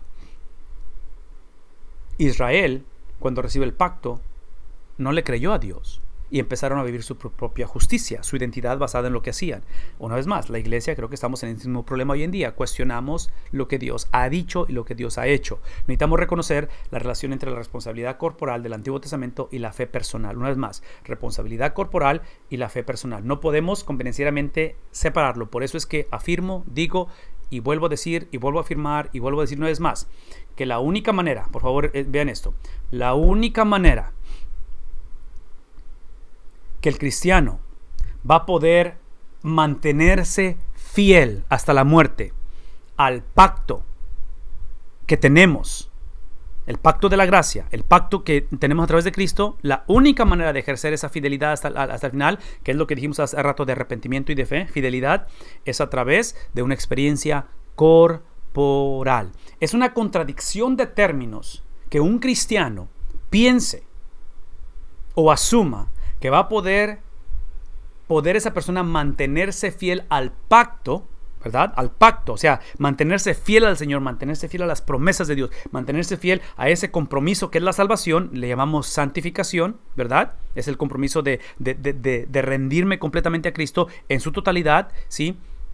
Individualmente. Eso no sucede, eso no sucede. Entonces, trágicamente, estas naciones, trágicamente estos pueblos, trágicamente la audiencia de Amós, que en este caso es el reino del norte, otra vez, hicieron una confusión de este tipo de terminologías, de experiencias, donde terminan idolatrando, escuchen esto, terminan idolatrando su autonomía, su elitismo, su soberbia, su autosuficiencia. Y otra vez, no creo que andamos muy lejos de eso. Tenemos un problema de pecado en la sociedad como lo hizo Israel. Sin embargo, en nuestras mentes existen con frecuencias dos niveles o dos tabuladores. Una es nuestras vidas privadas e individuales en la fe, o sea, hablando de mi relación con Dios, y la otra es nuestras vidas públicas, corporales, sociales. Israel debe haberse regocijado cuando, vean esto, Amós proclamó el juicio de Dios sobre los países vecinos, especialmente sus enemigos tradicionales, y estas naciones eran parte de los reinos de David y Salomón, estas naciones vecinas, de las cuales debieron de haber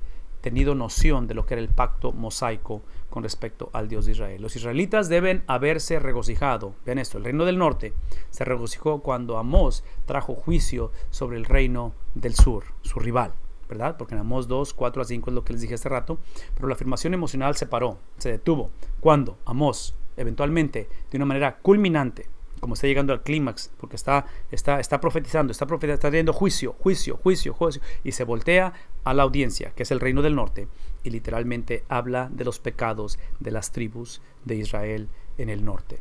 La soberanía de Dios sobre toda la tierra es el trasfondo. Escuchen esto, la soberanía de Dios sobre toda la tierra, no solamente sobre su pueblo, pero sobre toda la tierra, es el contexto, es el trasfondo para que Dios trate, ejerza, practique, demande, simplemente despliegue su juicio contra las naciones que están fuera del pacto. En otras palabras, el pacto no es un limitante, no es un obstáculo para que Dios ejerza su soberanía. Y otra vez, aquí puedo entrar en un tema de lo que es juicio y gracia. Ok, voy a entrar al tema. Por favor, escuchen lo que voy a decir, porque otra vez, la iglesia está confusa hoy en día y tenemos una confusión muy grande de esto, ¿ok?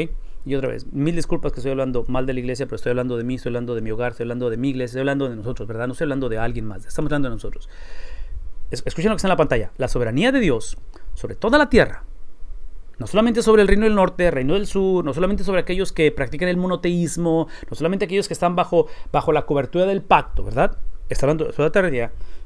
Él es soberano sobre todo, de tal manera que su soberanía, por favor escuchen esto, su soberanía es que cuando Él ejerció y Él profetizó, capítulo 1 de Amós, y trae juicio sobre estas naciones, alguien ahí te escribió lo que estoy por decir, ese juicio que trajo sobre naciones que legalmente no estaban bajo el pacto que el pueblo de Dios estaba, eso se le llama justicia, se le llama juicio, es simplemente algo justo. ¿Por qué?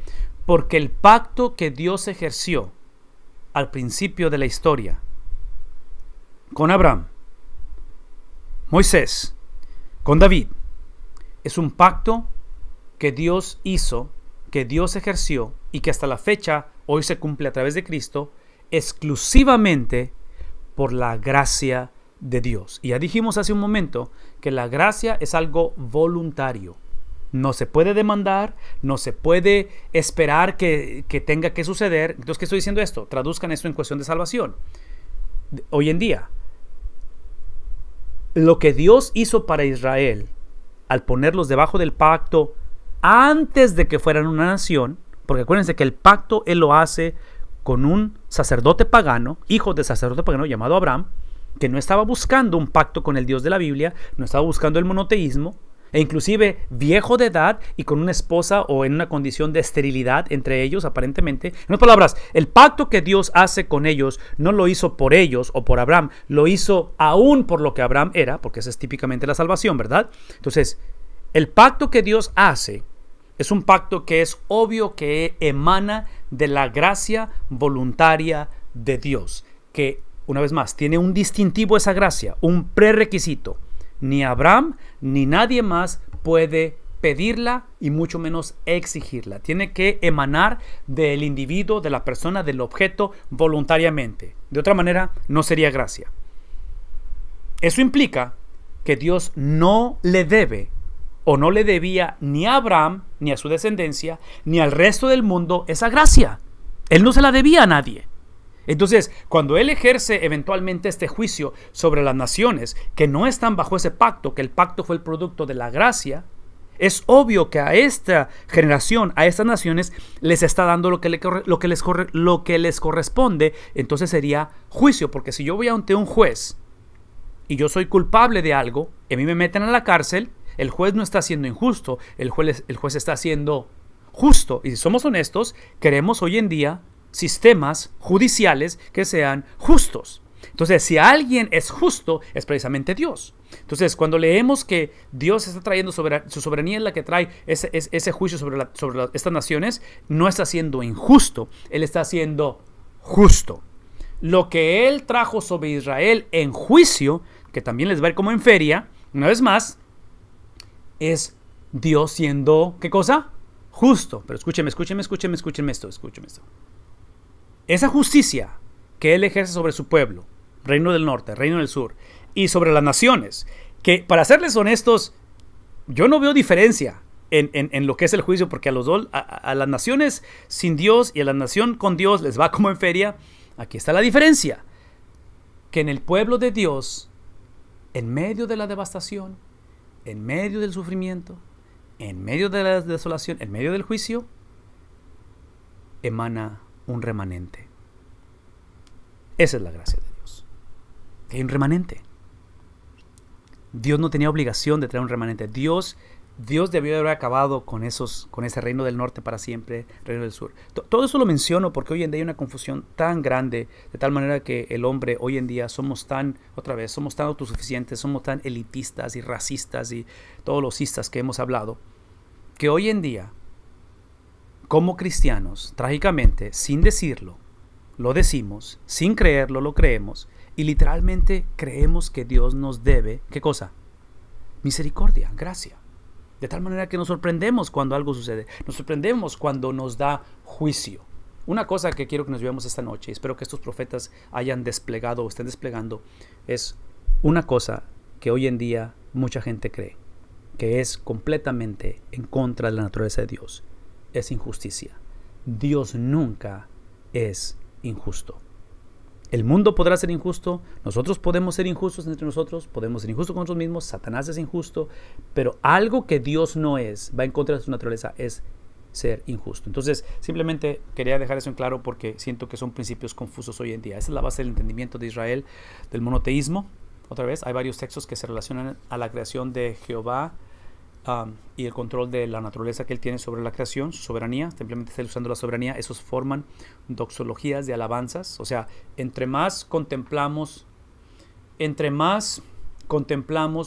la soberanía de Dios ejercida a través de su juicio sobre justos e injustos. Una vez más, soberanía de Dios, ¿verdad? Manifestada en juicio sobre justos e injustos. Véame tantito. Lo que eso produce es un sentido de alabanza. Es un sentido de alabanza. Porque esta noche, si alguien está experimentando la injusticia de esta vida, si tú estás o has sido destinatario de cosas que no debieron de haber sucedido, de cosas que literalmente son injustas, por favor escuchen lo que estoy diciendo.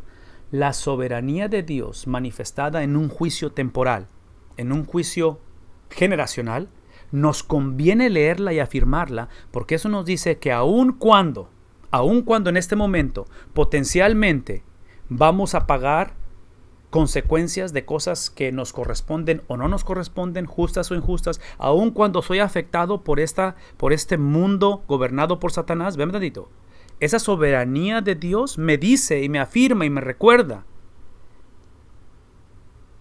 que al final de la historia Cristo viene por segunda vez a enderezar las veredas. Que el control que hay en este momento de una pandemia, de injusticias, de la disfuncionalidad del mundo, es un control bajo la soberanía absoluta del Dios de la Biblia. El cual, una vez más regreso, y espero que esta noche sea una de esas noches, de que si nuestro cristianismo ha sido el cristianismo de elitismo, de racismo y de todos los ismos, como fue la vida de Jonás, espero que esta noche, si algo podemos hacer esta noche, es tomar la actitud de los que iban con Jonás en el barco y literalmente terminar con el asombro de la grandeza, de la majestad y que seamos conocidos y recordados en medio de una pandemia como la iglesia, que lejos estuvimos de figurar cómo organizarnos o cómo restablecernos, pero que seamos conocidos en medio de nuestra fragmentación, debilidades, impotencias y en medio de todo lo que está pasando, que seamos la generación que cuando nuestros hijos y los hijos de los hijos vean hacia atrás y vean nuestras vidas, vean nuestro legado, que seamos la generación que nos caracterizó el terror reverencial ante Dios. Que nos postramos ante el Señor y que dijimos en nuestra debilidad y en nuestra confusión, Señor, simplemente ayuda a nuestra incredulidad. No sabemos ni por dónde. ¿A diferencia de qué? A diferencia de arrogancia, a diferencia de cómo es posible que me hagas esto, a diferencia de qué, elitismo, a diferencia de, otra vez, prejuicio, a diferencia de, y puedo continuar la lista, ¿no es cierto? Entonces, sea la oración de cada uno de nosotros, que seamos la generación que nos caracteriza un evangelio, un cristianismo de temor y de terror ante la majestad del Dios, que nos ha demostrado históricamente que Él no va a ser burlado. Nos ha mostrado históricamente que basado, ahí lo tienen, Deuteronomio 27 al 29, ¿sí? Que lo que Gálatas enseña, Gálatas habla acerca de que todo lo que el hombre sembrar, eso también, ¿sí? Dios no va a ser burlado. La iglesia piensa que puede burlarse del Señor. Los gobiernos piensan que puede. Dios no va a ser burlado. Eso tiene que ser transmitido a través de vidas de hombres y mujeres que nos caracterice. Una vez más, una actitud, un cristianismo, un estilo de vida, una idiosincrasia, una cosmovisión, que independientemente que suceda, independientemente hacia dónde va esto, el Señor de la vida es Cristo Jesús, de que no hay vuelta de hoja aquí, de que no hay manera de ver o de entender o de procesar esto, sino sola y exclusivamente a través de la soberanía del Dios de la Biblia. Nos lo ha demostrado, nos lo ha puesto claro enfrente de nosotros históricamente, tangiblemente. E inclusive, si esta noche tú tienes la habilidad de afirmar lo que estoy diciendo, cuéntalo como parte de su misericordia, porque el hombre sin Cristo no puede aceptar esto que estoy diciendo. El hombre sin Cristo ya probablemente le cambió a esta página en esta transmisión. El hombre sin Cristo, esto le llama locura. El hombre sin Cristo simplemente no puede procesar y entender la soberanía. Eventualmente la va a tener que reconocer el hombre sin Cristo, porque todos vamos a darle cuenta un día, ¿no es cierto? Entonces, por eso la importancia del evangelismo. Concluyo con esto. Amós 2, 9 al 12 es el juicio de Dios contra Israel. Debe ser visto a la luz de sus actos de misericordia en la historia, lo que acabo de mencionar. Gracia, misericordia, no podemos demandarla, no podemos exigirla. La misericordia la da, ¿qué dijimos? La da voluntariamente, y en su misericordia te ha alcanzado a ti, me ha alcanzado a mí. Eso es misericordia. La elección de Dios y el pacto con Israel establece las condiciones para su juicio severo. Una vez más, la misericordia de Dios, el pacto, elección y pacto es gracia, misericordia. Por favor, escuchen. La gracia es lo que establece el juicio. Por favor, no divorciemos esto. No existe tal cosa como un Dios del Antiguo Testamento y un Dios del Nuevo Testamento, un Dios de ley y un Dios de gracia. Eso no es cierto. Es el mismo Dios que su juicio históricamente y en nuestro mundo es la expresión de su amor. Una vez más, su juicio es la expresión de amor. ¿Por qué?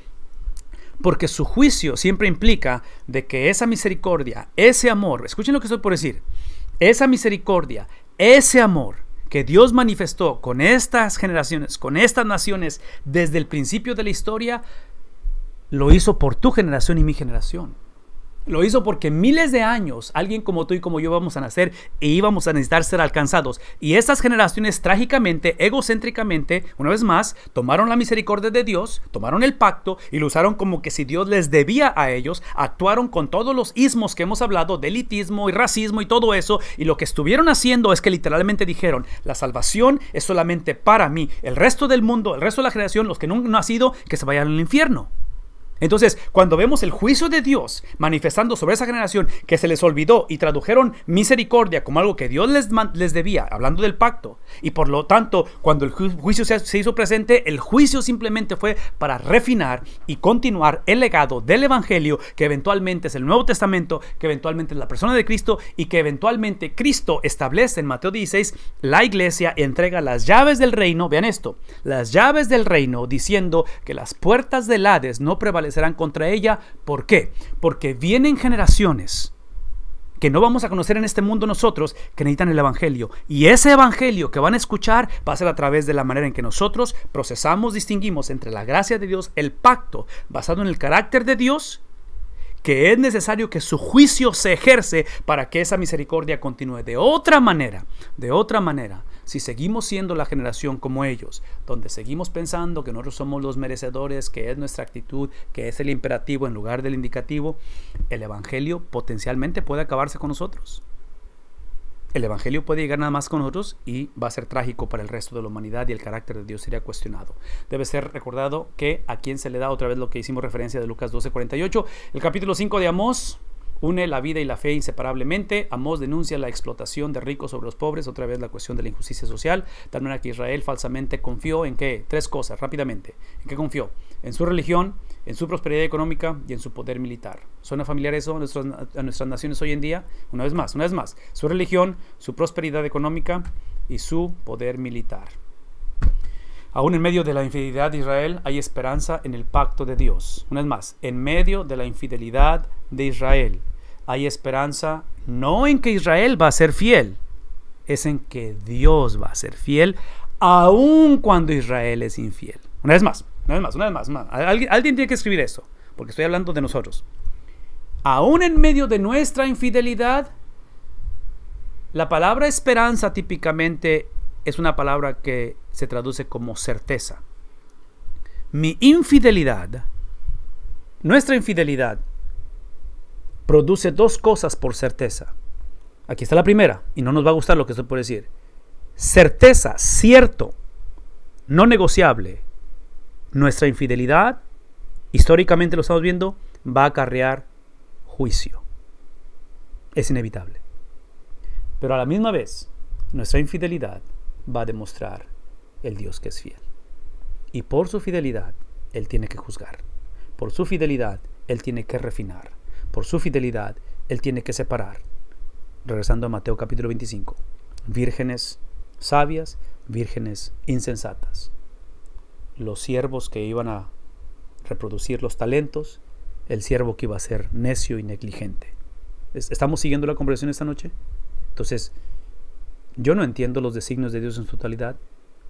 Lo único que escojo creer, basado en sus evidencias históricas, es que cuando veo mi infidelidad, cuando veo mis limitaciones, es obvio que oro por la misericordia de Dios que se sigue extendiendo, porque no quiero el juicio de Dios, no lo deseo ni lo anhelo, pero quiero deleitarme en su fidelidad. Quiero basar mi vida en el Dios que es confiable. Yo no lo soy, Él sí lo es.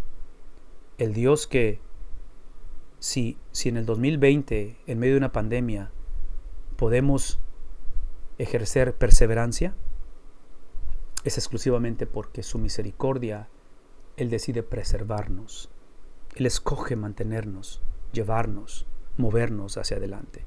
Y esa es la promesa que yo encuentro en Amós, es la promesa de que eventualmente esto, como dice aquí al final, esto se traduce, se encarna, se cristaliza a través del nacimiento virginal, a través de 33 años de perfección, a través de un viernes donde hay un madero, una cruz romana y un domingo en la mañana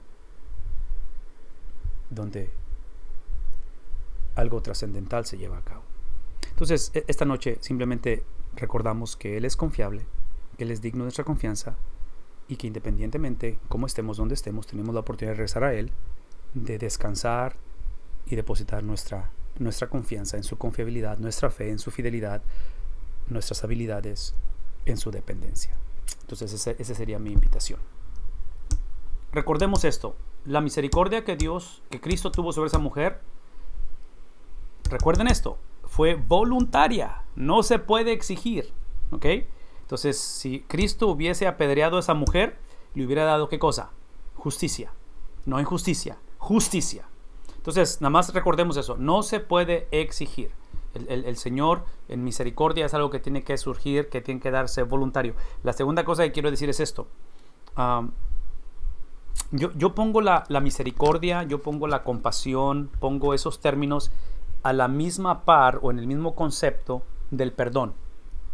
Ustedes recordarán en la oración modelo, en el Padre Nuestro, que dice, y perdona nuestras deudas como nosotros perdonamos a nuestros deudores. Entonces, lo que yo entiendo del perdón de Dios, o sea, esa misericordia, ese acto de voluntario de perdonarme, yo creo, eso es lo que entiendo por el Padre Nuestro, que esa misericordia es dada a mi persona para yo canalizarla a otros.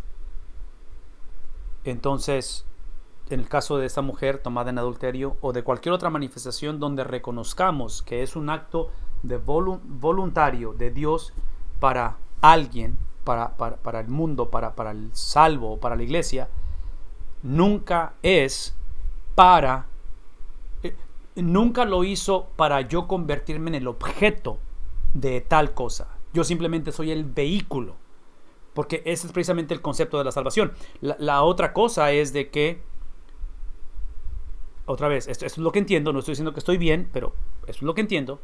Me da la impresión que basado en ese pasaje de la oración modelo del Padre Nuestro, en el momento en que Dios voluntariamente me perdona, crea en mí una responsabilidad legal donde yo pierdo el derecho de no perdonar.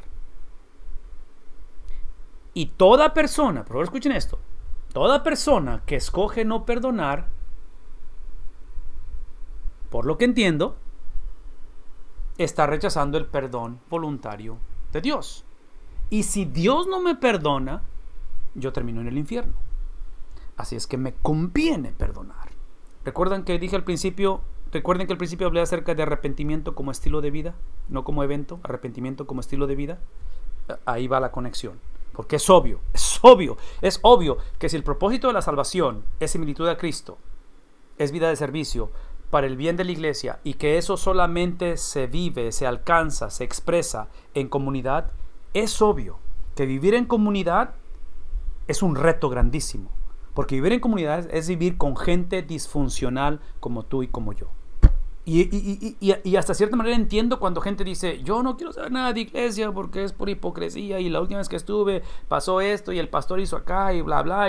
O sea, yo digo, me encantaría que fueran mitos, trágicamente mucho de eso es verdad y no justifico nada de eso, pero una vez más, si de antemano la vida en comunidad no es opción, y entre paréntesis, vida en comunidad basado en todo lo que hemos dicho, en todo lo que hemos hablado esta noche, la vida en comunidad no es algo que tenemos que hacer, es algo que podemos hacer. Es como el amor por el cónyuge, el amor por los hijos. No amamos a los hijos porque tengo que amarlos, los amo porque puedo amarlos. Es lo mismo que pasa con en este caso, con la novia de Cristo, con la esposa de Cristo, con la iglesia, y entendiendo que, otra vez, no solamente fui salvo para la iglesia, para el bienestar de la iglesia, para amar a la iglesia, porque es lo que Cristo ama. Entonces yo amo lo que Él ama, soy el conducto de todo lo que he hablado, pero en este caso eso no implica que yo amo o que soy llamado a amar la iglesia ideal. Soy llamado a amar la iglesia real. ¿No son eso como el matrimonio? Exactamente lo del matrimonio. Por eso cuando pienso en infidelidades, las infidelidades en el matrimonio es un mundo de fantasía, porque tener una relación extramarital con alguien más es fantasioso, eso no es la realidad. La realidad es cuando tú estás criando los hijos, cuando tienes la presión económica, cuando se enferman. Eso es ¿no es cierto? Pero el mundo de la fantasía, entonces muchas veces creo que hacemos eso en infidelidad como cristianos. Empezamos a amar iglesias o ministerios como pastores que no son reales, no es la realidad. La realidad es la iglesia a la que Dios me ha llamado, la cual no es más, no tengo que amarla, es que puedo amarla. Y viceversa. La iglesia, su pastor no tiene que amarme, pero la iglesia puede amarme, porque es obvio que es de doble sentido la relación, ¿no? O sea, todos estamos con necesidad de ser amados y todo ello.